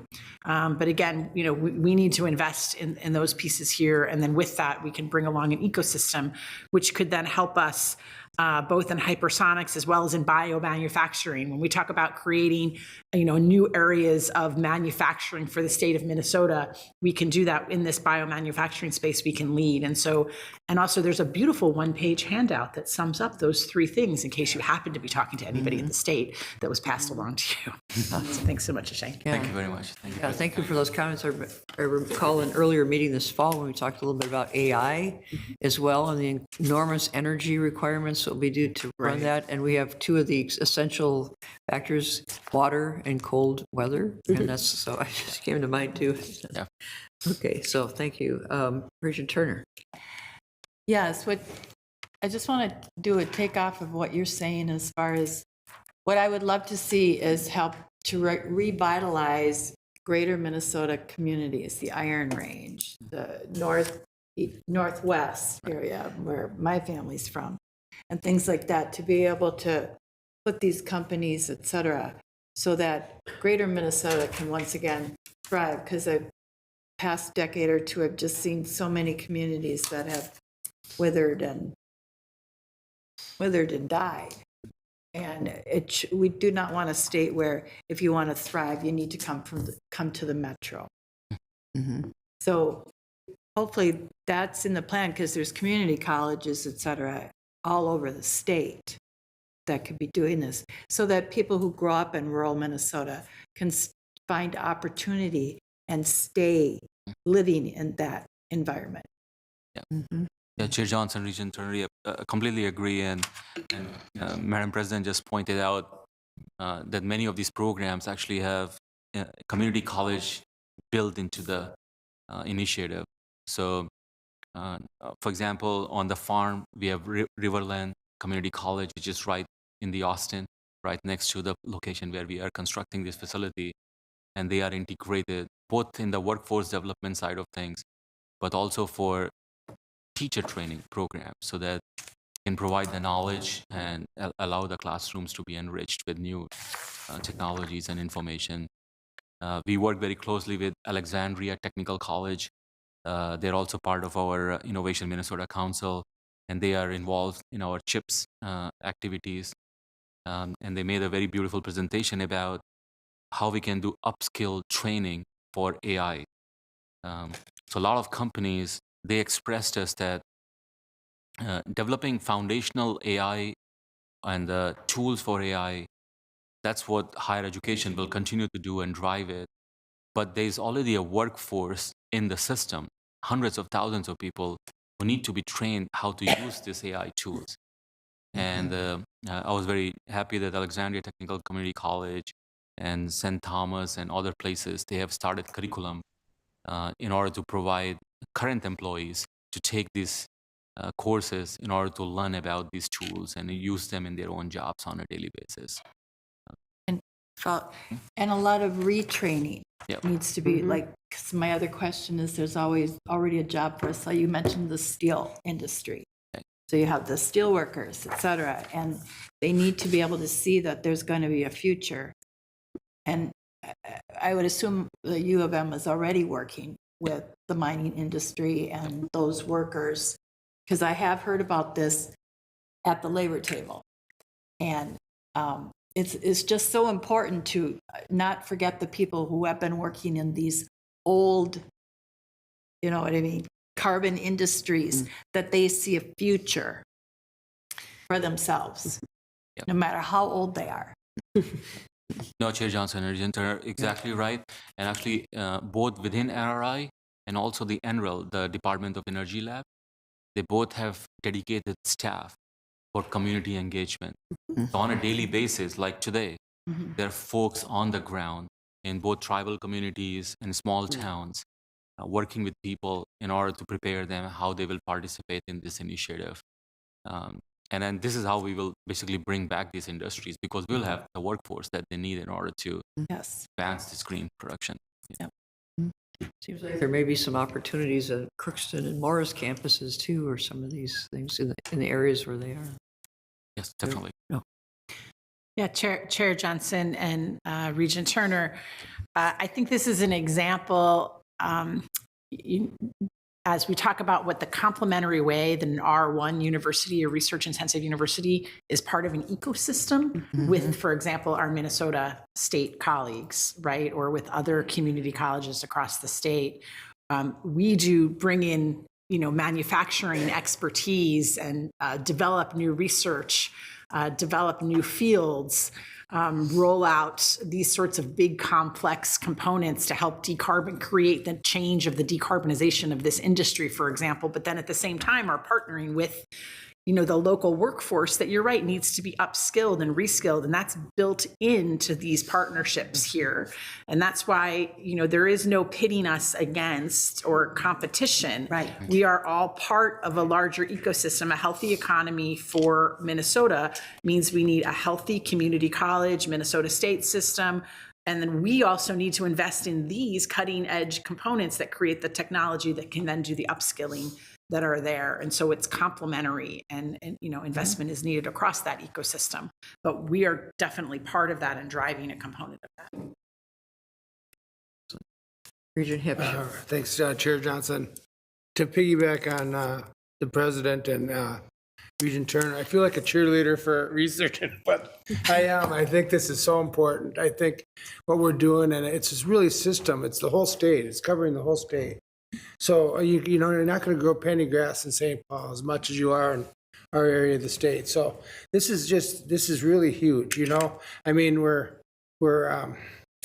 we just have to win at this. And this is the second time in 2 days I heard something similar to this, geo-communities and sustainable geo-communities. And I think that's going to become even more important as we have weather pattern changes and people can't get insurance. And I think these are really, really big issue things. And these are the kind of problems we should be solving as a state, and not as a Twin Cities, but as the whole system. So thank you. Thank you, Regent.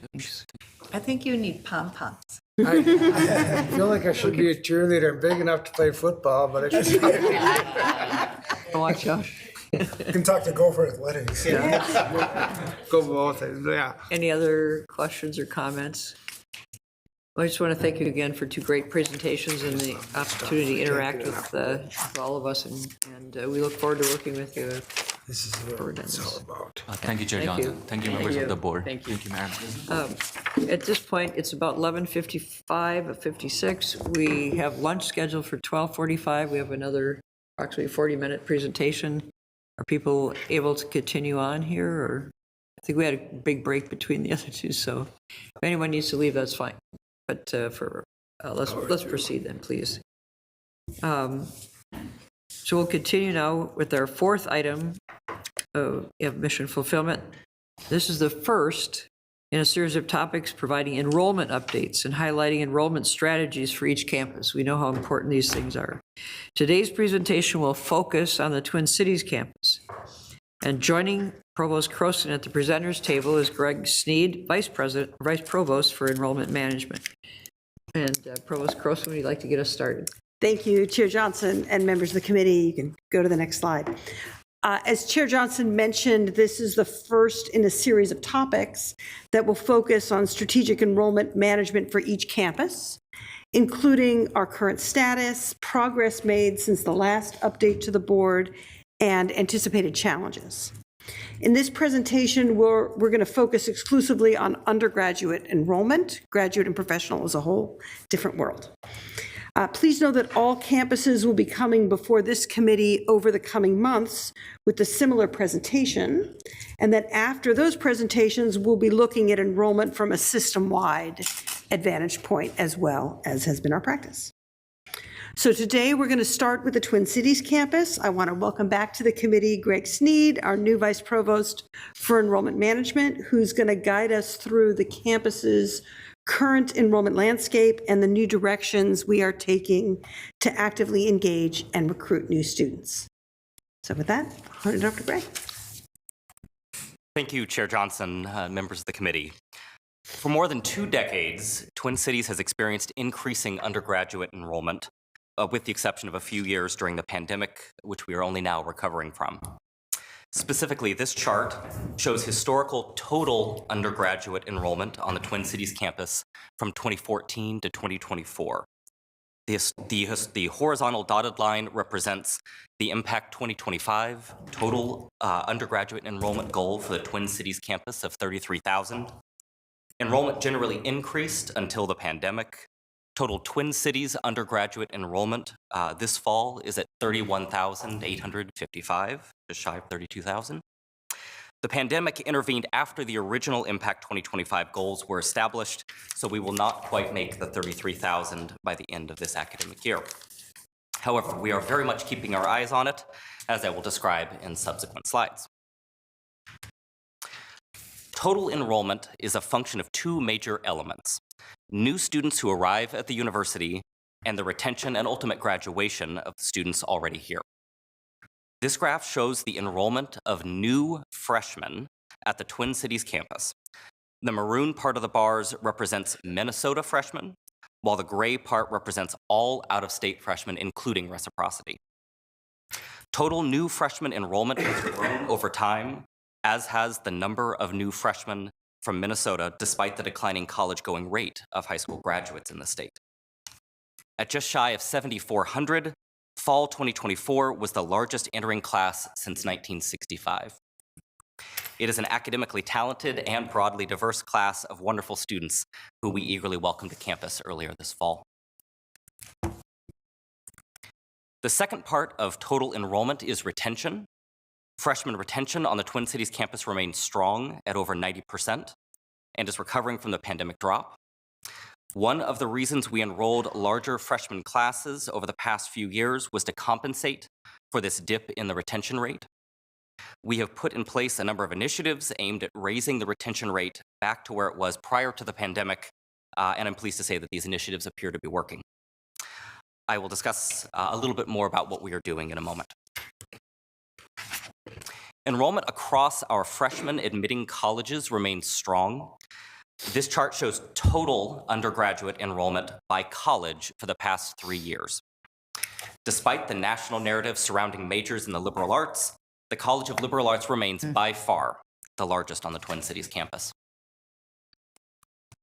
This chart shows the same colleges as before, but removes the College of Liberal Arts to allow us to resize the chart. Lets us see a little bit better what's going on. It's worth noting that while we have seen stable or marginally increased enrollment across the colleges, interest in STEM disciplines is growing quickly, particularly in computer science. Most of our recent growth at the undergraduate level has been in the College of Science Engineering, which has expanded its total undergraduate enrollment by more than 10% over the past 3 years.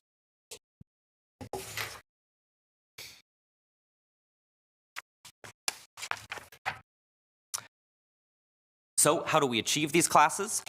We run a large-scale strategic recruitment process that involves a combination of electronic outreach and high-touch in-person recruitment activities. Examples include visits to high schools, college fairs, camps that we run on campus, FAFSA completion workshops, and programs for college counselors. Marketing, particularly through digital-only channels, gets us started, but we need to be out in the world to successfully compete for the best students. To get through the more than 40,000 applications we receive, we hire external seasonal readers to help. We currently employ 55 readers, which includes 30 full-time admission officers and 25 external readers. After the Supreme Court ruling on affirmative action from last year, we made a number of internal changes, including hiding all race and ethnicity information from our readers. We also started requiring a question that was previously optional regarding what a student believes they will contribute to the campus community. At this point, we remain test optional in our admission process through the fall 2027 admission cycle. If submitted, we will consider a student's standardized tests, but they are not required for admission. We plan to reevaluate the success of our test optional program next year. After we have admitted students, we work with them to emphasize the ways in which a University of Minnesota education may be the best fit. Of course it is. This is referred to as the yield process in our realm. Alumni are heavily involved in the yield process in a number of ways, and we are grateful to both the Alumni Association and, of course, our dedicated alumni for their help. As we evaluate the success of our admission process each year, it is helpful to look at the institutions to which we lose admitted students in order to better understand our market position. Our top 10 competitor institutions, with one exception, are public flagship research institutions in the Big Ten. Another aspect of our competition that we are closely following is the status of their test optional policies. As indicated, 9 of the 10 remain completely test optional, with Purdue's policy best characterized as complicated. Call it 9.5. In total, about 1/4 of all of the admitted students we end up losing in any given year end up attending one of these top 10 competitors. So I'd like to take a moment to briefly highlight 3 real stories of students who enrolled on the Twin Cities campus this fall. First, we have Kayla, who comes to us as a Minnesota resident from a middle-class family. She found the U was a perfect fit for her Finances were a concern for her family. She was looking for a broadly diverse student body, a high-quality education, and extensive research opportunities on a campus that was close to home and at a reasonable price. The merit scholarship she received through the generosity of our donors was critical to making the Twin Cities campus a reality for her. Next, we have Varsha, who is a non-resident, non-reciprocity NRNR student from Washington State. Varsha is career-oriented and wanted an aerospace engineering program at a larger school with connections to industry. She also had many options for college and wanted a large university, but chose the U specifically because of its connections to NASA and the aerospace industry. Finally, we have Grant. Grant is also an NR student from Illinois. Grant applied to 20 colleges, the maximum allowed by the Common App. He had lots of college options, but chose the U because of its balance of city, campus, and nature. He loves the campus, loves that it is its own mini city within the larger Twin Cities area. These 3 students are just among the many who attend the Twin Cities campus, not simply because of our cost, but because of the exceptional value that we offer.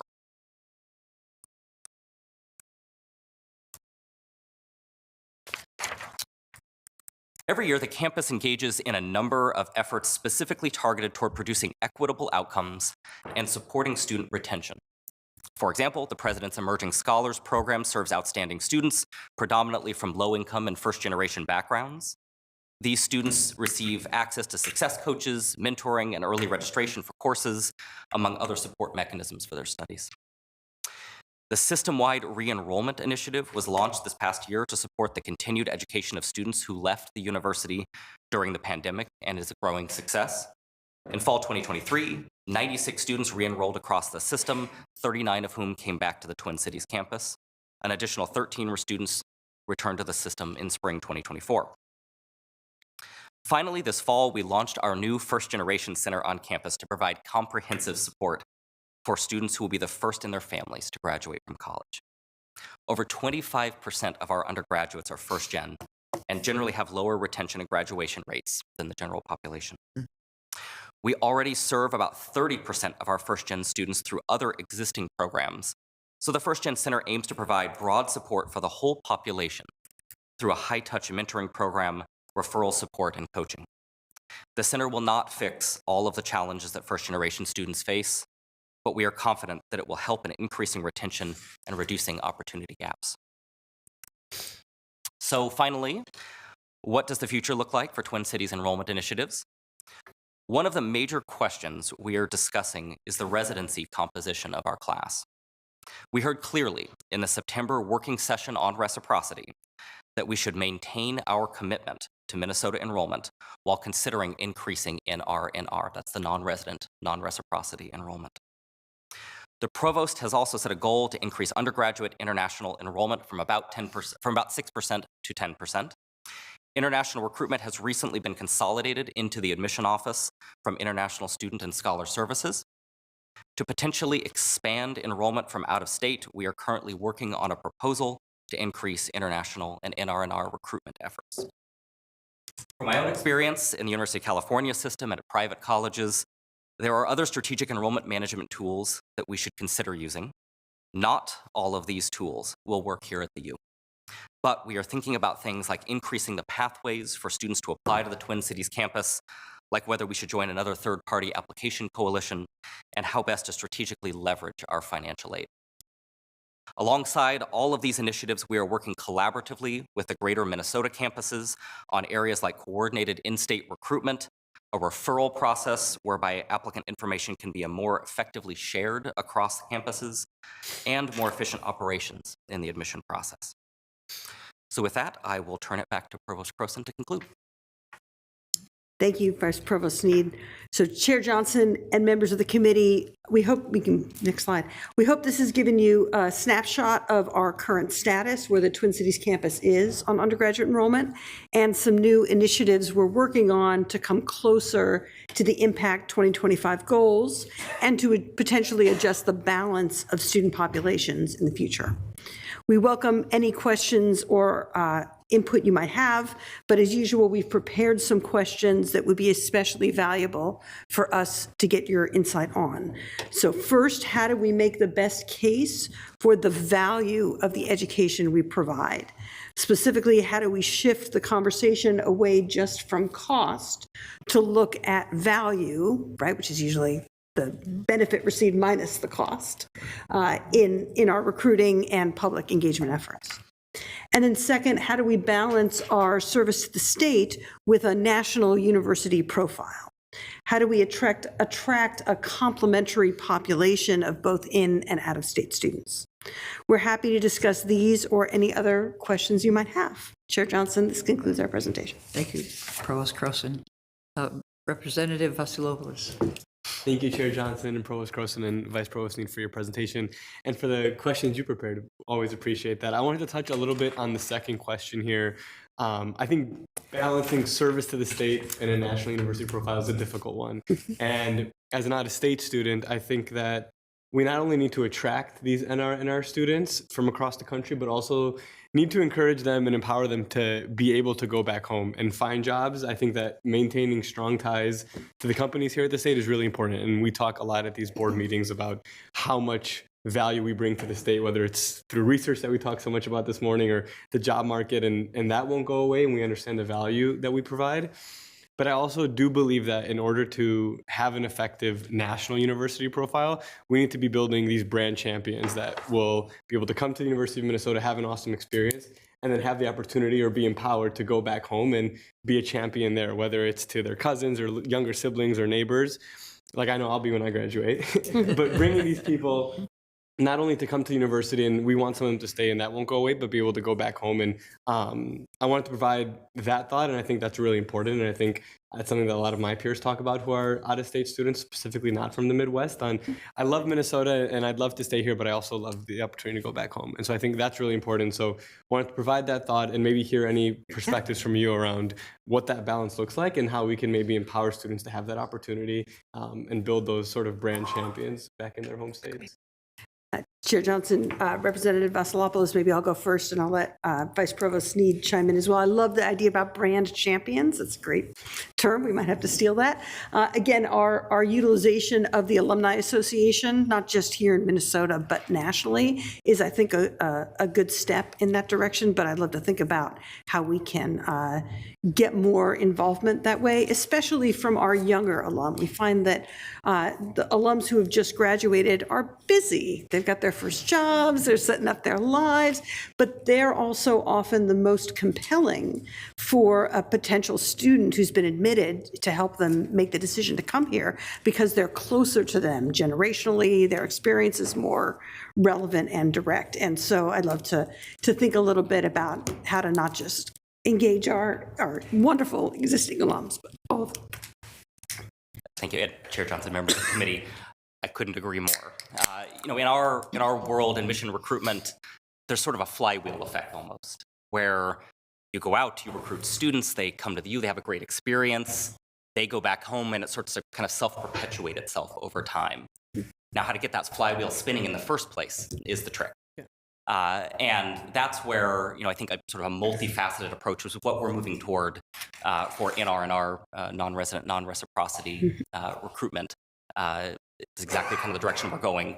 Broad-based institutional visibility, marketing on behalf of the institution at large, but then also on-the-ground recruitment, getting our people in those, in those high schools, in those communities, to work alongside our alumni, to work alongside particularly young alumni who recently had the U experience, to again to kind of start that flywheel rolling, so that we can kind of pick up some momentum there. Thank you both. Representative Aremu. Thank you, Chair Johnson, Provost Croson, and Vice President Sneed. Right. Thank you for the presentation. So in your presentation, you did talk more about. Anyway, it's been a pattern that we focus more on new freshman enrollment. Does new enrollment of graduate students really matter? Because I know it's not something we focus on a lot. I'm just curious if that's important as well, considering that they're resourceful in driving well thought out innovative ideas.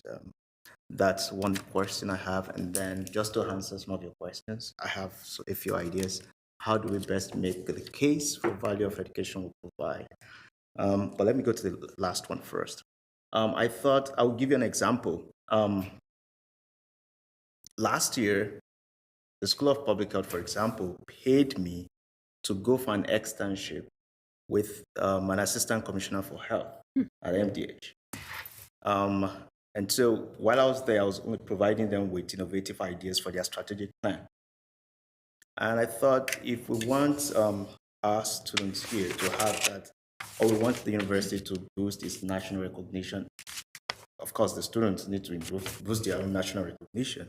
We could pay them, it's an investment, pay them to go have externship outside of Minnesota in organizations and government agencies. You're not, those folks are not paying. For example, CDC is not going to pay them. They're only going there. We are the one paying them to go for that few weeks of externship or internship, what have you. They learn their experience from there.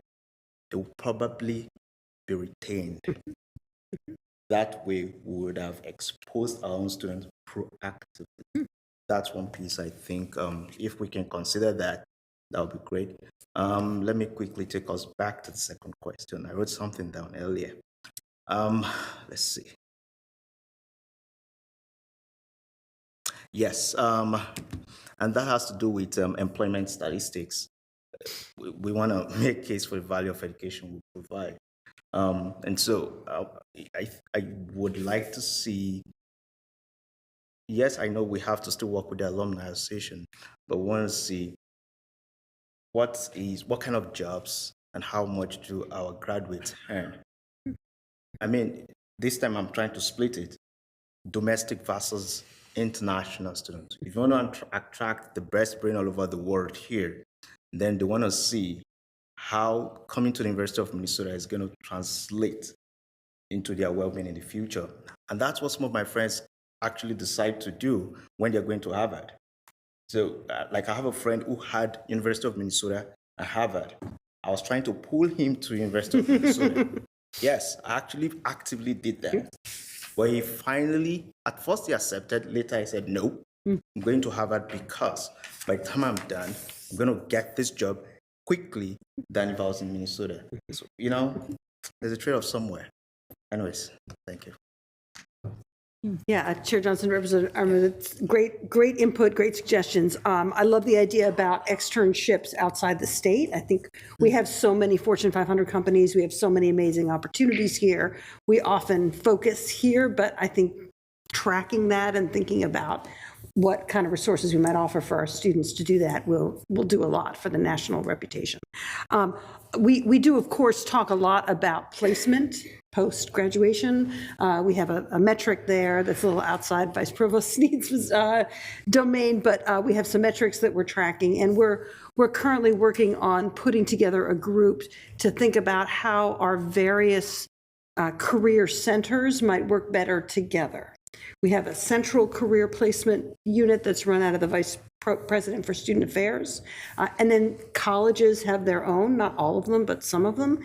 And so thinking about how we can do better, be better coordinated on the employer relations side and also on the student support side is something that we're actively looking at. I think, you know, we've had an excellent placement rate. It's well above the national average. Our students go on to get great jobs, but we could always be doing better, and we can be telling that story better. Thank you. Thank you. Regent Devon. Thank you, Chair Johnson. 3 short answer questions. 1, international students, are we increasing the scope or number of countries that we're recruiting from? Yes.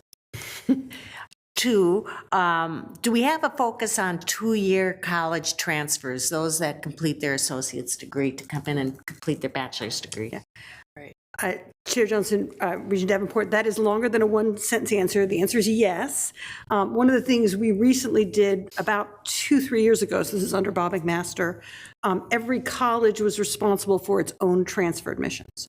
And so a few years ago, we centralized that all so that, again, we can better coordinate. And also so that if a student applied because they wanted to transfer into Carlson, but they weren't accepted at Carlson, we could suggest to them some alternative majors at the U that they could pursue so that it wasn't siloed by college. And that's been very successful. Our transfer numbers have gone up and continue to increase. And it's more clear what you need to get in. Yes.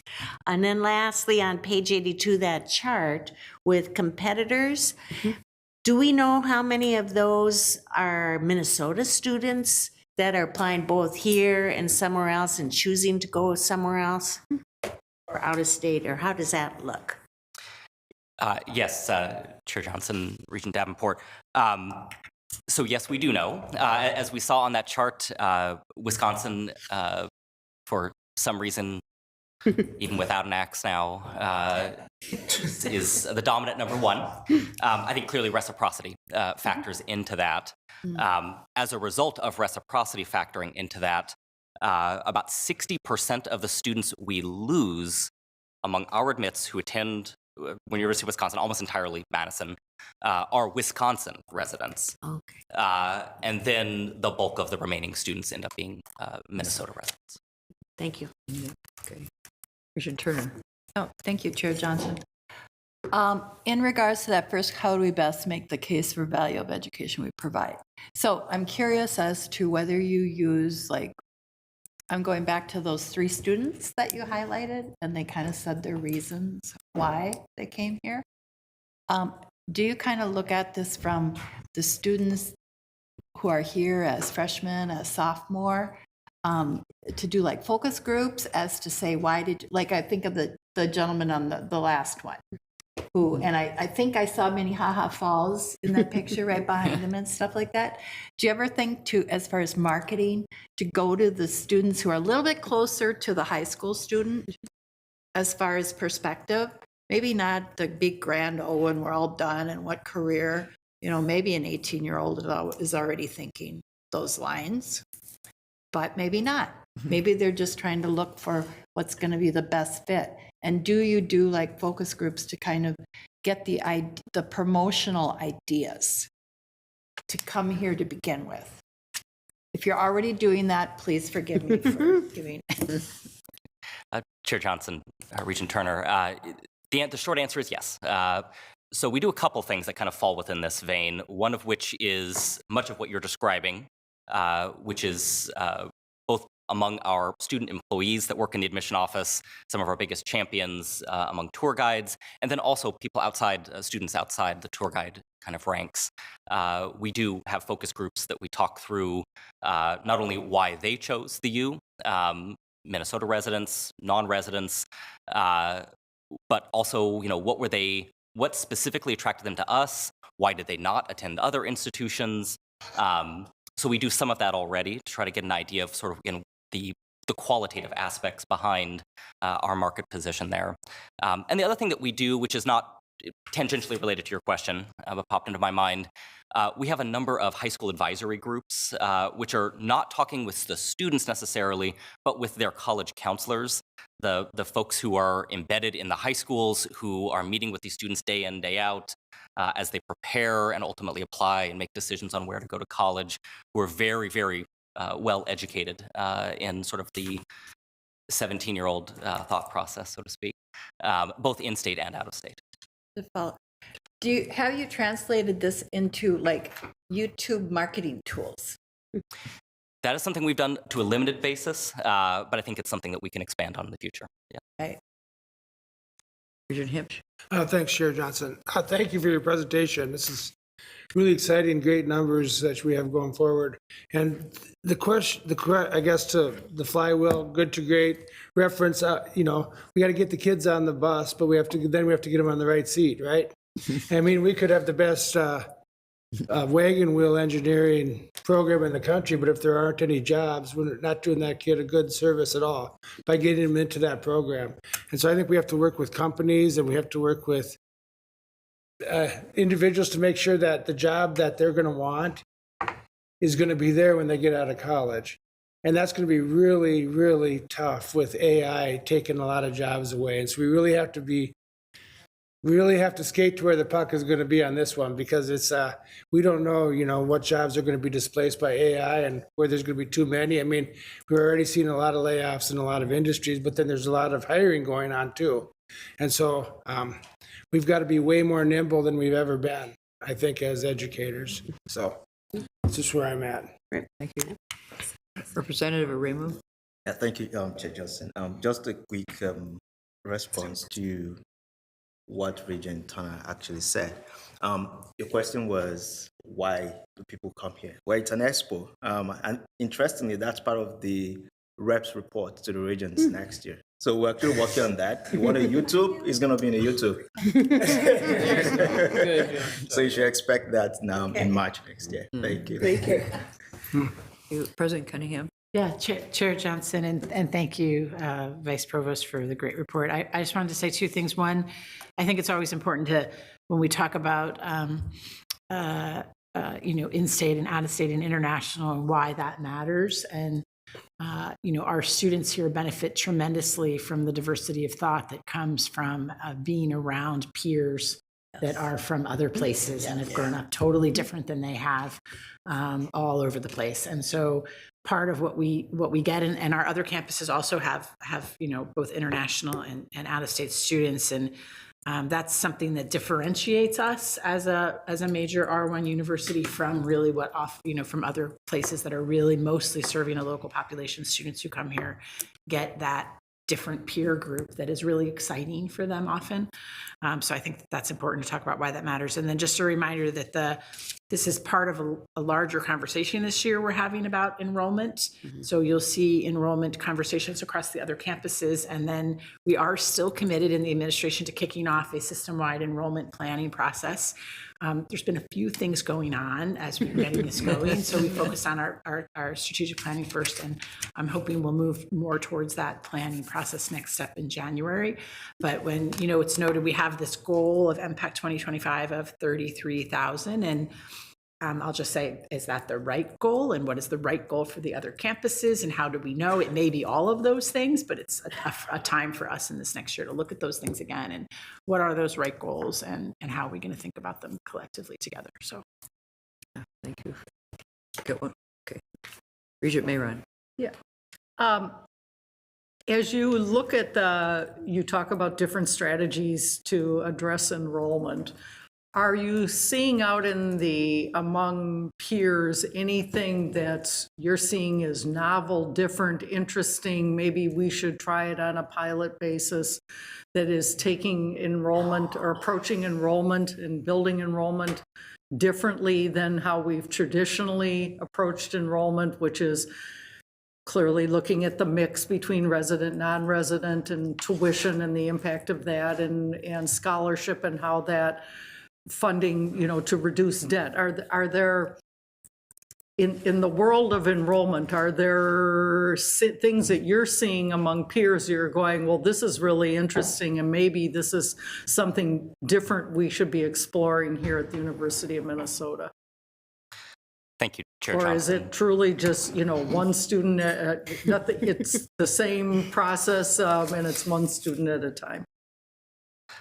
Chair Johnson, Regent Mayron, I could go on for quite a while. The number of possibilities out there, again, as I mentioned in my remarks, not all of which are right for the U here. But I think that we're putting together right now kind of a larger strategic recruitment plan for the Twin Cities campus as it specifically relates to NR&R and international recruitment that we'll be able to kind of roll out hopefully over the next year or so in some form. Institutions are kind of all over the board. I think one of the kind of goes along with that. One of the areas where both from a just kind of broad geographic diversity sense here on campus, exactly what President Cunningham just said, about enrolling students from broad geographic basis. Just yesterday, the Western Interstate Commission on Higher Education released a report that showed not ideal news for the number of high school graduates over the course of the next decade or so, decade plus here in the Midwest and some other areas. And so really stepping up our game in particularly non-resident recruitment within the United States into areas, the West Coast, the Southwest, some areas in the South that have populations that are either growing or not declining at the same rate as the Northeast and the Midwest are. And the other kind of big ticket item is what we've sort of been talking about here for a bit. And that is, I think, from my view, really transitioning the conversation from one about cost. That's a lot. I've been here a little over 4 months now. That's what I've heard a lot over and over again is come here, and forgive me, but come here, we're inexpensive. Come here, we're cheap. That is not a good marketing message. And we do lots of different things. And it is wonderful that we can provide such an incredible education at such an affordable price. But we shouldn't market ourselves on the price. We need to market ourselves on value and really conveying that value and making sure, as an element to the next strategic plan, what are we thinking about as far as value that the institution provides? We provide an incredible amount of value, but really synthesizing that down for use across the campus, but certainly in our admission recruitment efforts. I think there are some other colleges around the country that have done quite well with that, and I think we've got some great opportunities there. Thank you. Thank you. Regent Verhalen. Thank you, Chair Johnson and President Cunningham. You well anticipated my first question to a scary extent, so thank you. I do think it is important after we hear each of these individual system enrollment management discussion or campus enrollment management discussions that we hear a system discussion about how our campuses are working together and really coordinating the best way to maximize our campuses for prospective students instead of just competing amongst the same student pool. And so would greatly appreciate that and appreciate you addressing that. Provost Croson, you highlighted a hypothetical, and I just want to make sure that we take it to the next level potentially, which is you mentioned a student who might apply for transfer to Carlson and at the UMTC but doesn't get in, and that they would be offered other majors. Is there also a step of the admissions team coordinating with the other campuses and the other campuses in turn to determine while there may not be a spot at Carlson UMTC, for example, there might be a transfer spot in that same program at one of the other campuses like Leibowitz at UMD or something similar? Chair Johnson, I'm going to ask Vice President Sneed because he's been involved in those system-wide conversations directly. Yes, thank you, Chair Johnson, Regent Verhalen. So as it pertains to the specifics of your question there, the latter part, the student who is applied to Carlson, perhaps we don't have that opportunity there at Carlson, but we have an opportunity somewhere else. All of the students who apply, once they have complete applications to the Twin Cities campus, have the opportunity right now within their applicant portal to opt into our Share My App feature, which would then affirmatively share their application from the Twin Cities campus to any or all of the greater Minnesota campuses.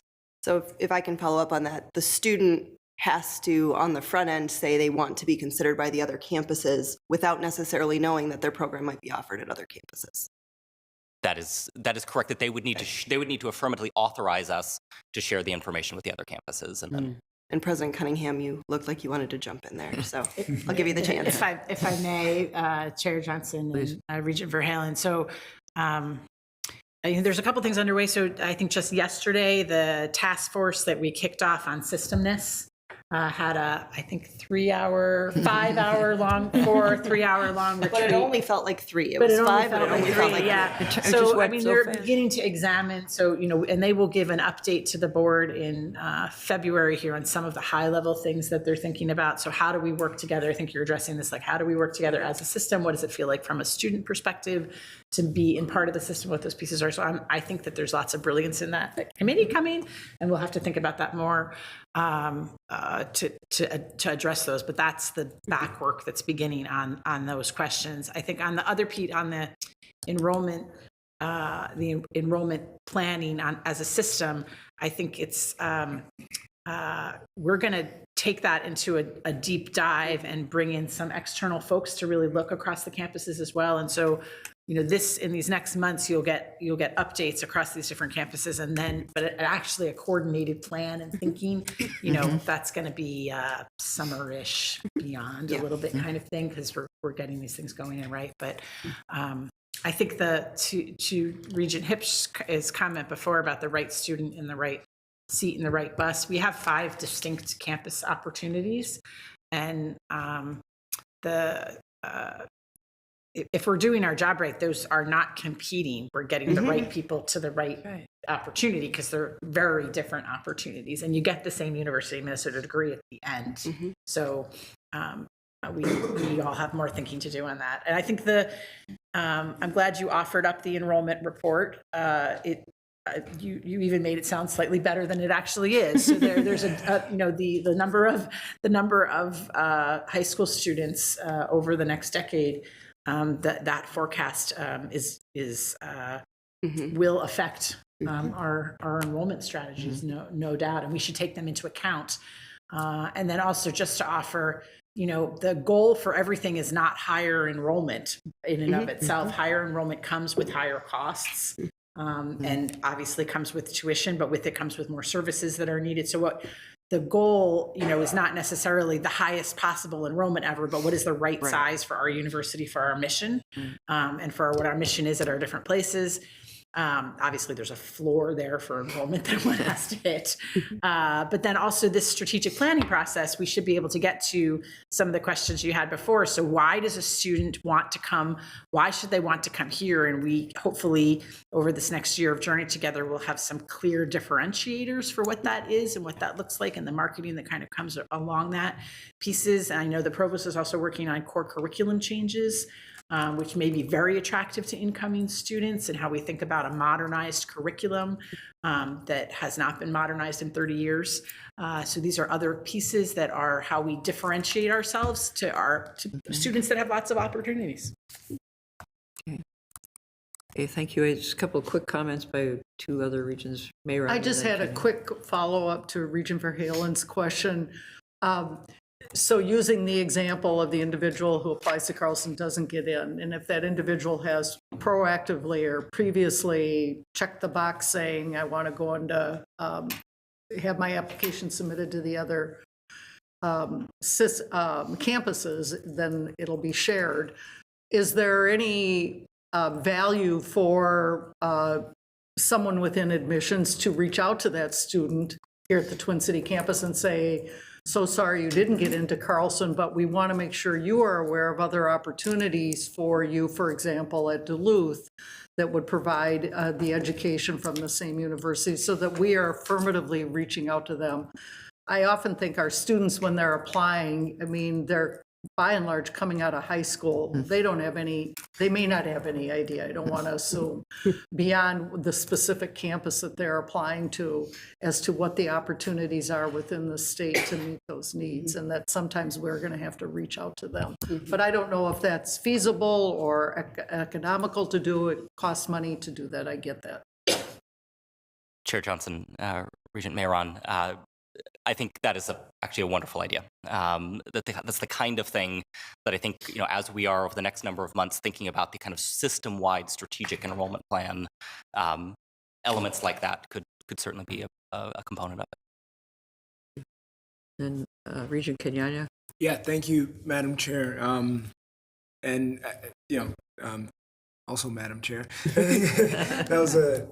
That's a great question in terms of, just, even if that could be opt out rather than opt in. Maybe we just have to change terms and language on the front end and say that this is what we're doing and disclose it. But President Cunningham made a good point, and I hate that it came via a Hipsch analogy. But that bus, that isn't mine. That's good to great. Okay. Right student, right seat. I think what you said is, if we're doing it right, there shouldn't be too much competition, because the offerings are different. So I think that's a good point. What it does make me wonder a little, though, is, and I don't have the answer, I have a suspicion, if a student wants to be a linguist in the Twin Cities campus, or let's say an urban setting, and isn't able to, would they rather be an accountant in the urban setting or be a linguist in a smaller city or a rural, setting? And I'm thinking it's the latter. I'm thinking we should probably offer that same thing they want to study elsewhere before we say, hey, have you ever thought about being an accountant? So again, I could be wrong with that, and it's probably different per student, but that'd just be interesting to think about that. And we can do both, actually. You can be an accountant here, or you could still be a linguist, in Morris and Duluth or whatever. So.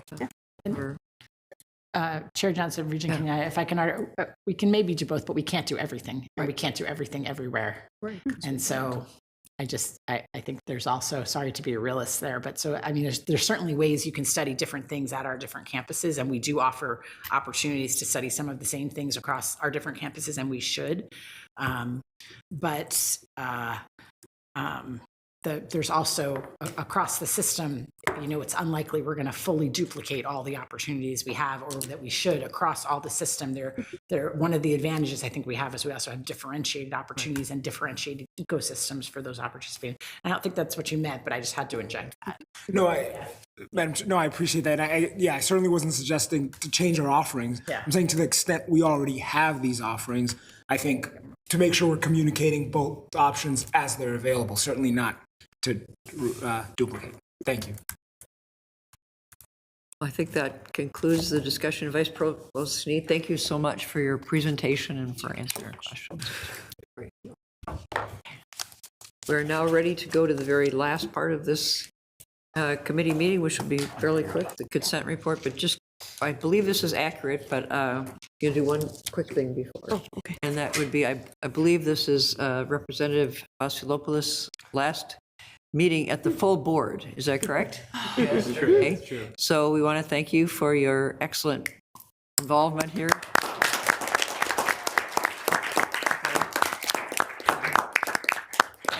And since you disappointed us greatly by your plans to go back to Chicago, no, that's fine.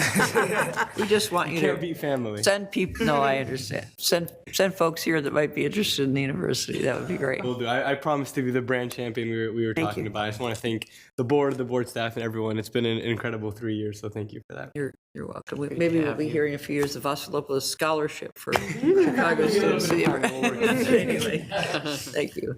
Okay, Provost Grace. Thank you, Chair Johnson. I'm pleased to present the consent report for your consideration, which includes several items this month. First is our typical academic program report, which includes new academic programs, programs that have requested changes, and plans that are to be discontinued. Next, the report includes the conferral of tenure on 5 new faculty positions. This includes one of the university's newest deans, Dr. Gershon Avilas, who is the new dean of the College of Liberal Arts. He comes to us as associate dean from the University of Maryland. I'll note here that the president was not involved in the recommendation for conferral of tenure to Dr. Ken Resnikow due to a conflict of interest. That conferral comes with my recommendation at the request of the School of Public Health, who views Professor Resnikow's appointment as a valuable addition to their school. The consent report also includes a statutorily mandated report describing all fetal tissue research proposals submitted to the University of Minnesota's Fetal Tissue Research Committee or Institutional Review Board. Please note there were no new research requests involving access to donated human fetal tissue submitted to either of those groups in 2024. Finally, the report includes a recommendation for the conferral of faculty emeritus title for 2 retired contract professors at the College of Design. This consent report is presented for your consideration with my and the President's recommendation for approval, except where previously noted. I'm pleased to take any questions you might have. Chair Johnson, this concludes my remarks. Thank you. So before I invite a motion to approve the consent report, you're welcome to ask questions, make comments, ask for an item to be separated out from the report. Are there any such comments or requests? Is there then a motion to, on behalf of the board, for the consent report? Move. Is there a second? Thank you. Any further discussion? All those in favor, please say aye. Aye. Those opposed, say no. The motion is approved. Time for lunch. Information items. Information items. One more. I thought I had it. All right. Call the meeting back to. I got it, all right. Let's start all over again. Okay. Just want to see if you're paying attention. Let's see. That's good. Here? Okay. It's so funny. Information items. Yes. All right, please proceed. Thank you, Chair Johnson. All you need to say. Please proceed. I'm pleased to remind you that our regular report of select student, faculty, and staff accomplishments has been included in the docket for today's meeting, along with links you can follow to receive more information about them. But I want to highlight a few here. The University of Minnesota system has retained its strong position in the 2025 U.S. News and World Report Best College Rankings. The Crookston campus was ranked number 3 in top public schools among regional colleges in the Midwest. The Duluth campus moved up 1 spot to number 20 among regional universities in the Midwest. The Morris campus advanced 1 place to number 7 in the top public schools in the National Liberal Arts Colleges category. And the Twin Cities campus maintained its overall ranking of number 23 among top public national universities. The Rochester campus information is included in the Twin Cities rankings. Brandon Moriarty and Bo Weber, both associate professors at the University of Minnesota Medical School, have been awarded an $11.6 million grant to advance transformative treatments for chronic inflammatory diseases. The award is part of a $42.8 million grant from the Advanced Research Project Agency for Health that involves a collaborative team of researchers from several institutions. The School of Public Health's new research hub, the Biostatistics Research Center, has been granted a $13.6 million grant by the National Institute of Diabetes and Digestive and Kidney Diseases to investigate type 1 diabetes impact on childhood brain development. Please join me in sending our congratulations and our thanks to all of these faculty, staff, and students who have achieved such amazing things. Chair Johnson, that concludes my remarks. Thank you. Are there any questions or comments? Okay. There being no additional business before the committee. Now. I thought some people look kind of faint, like they were going to make it. We stand adjourned. Thank you, everyone. All right. Enjoy your trip.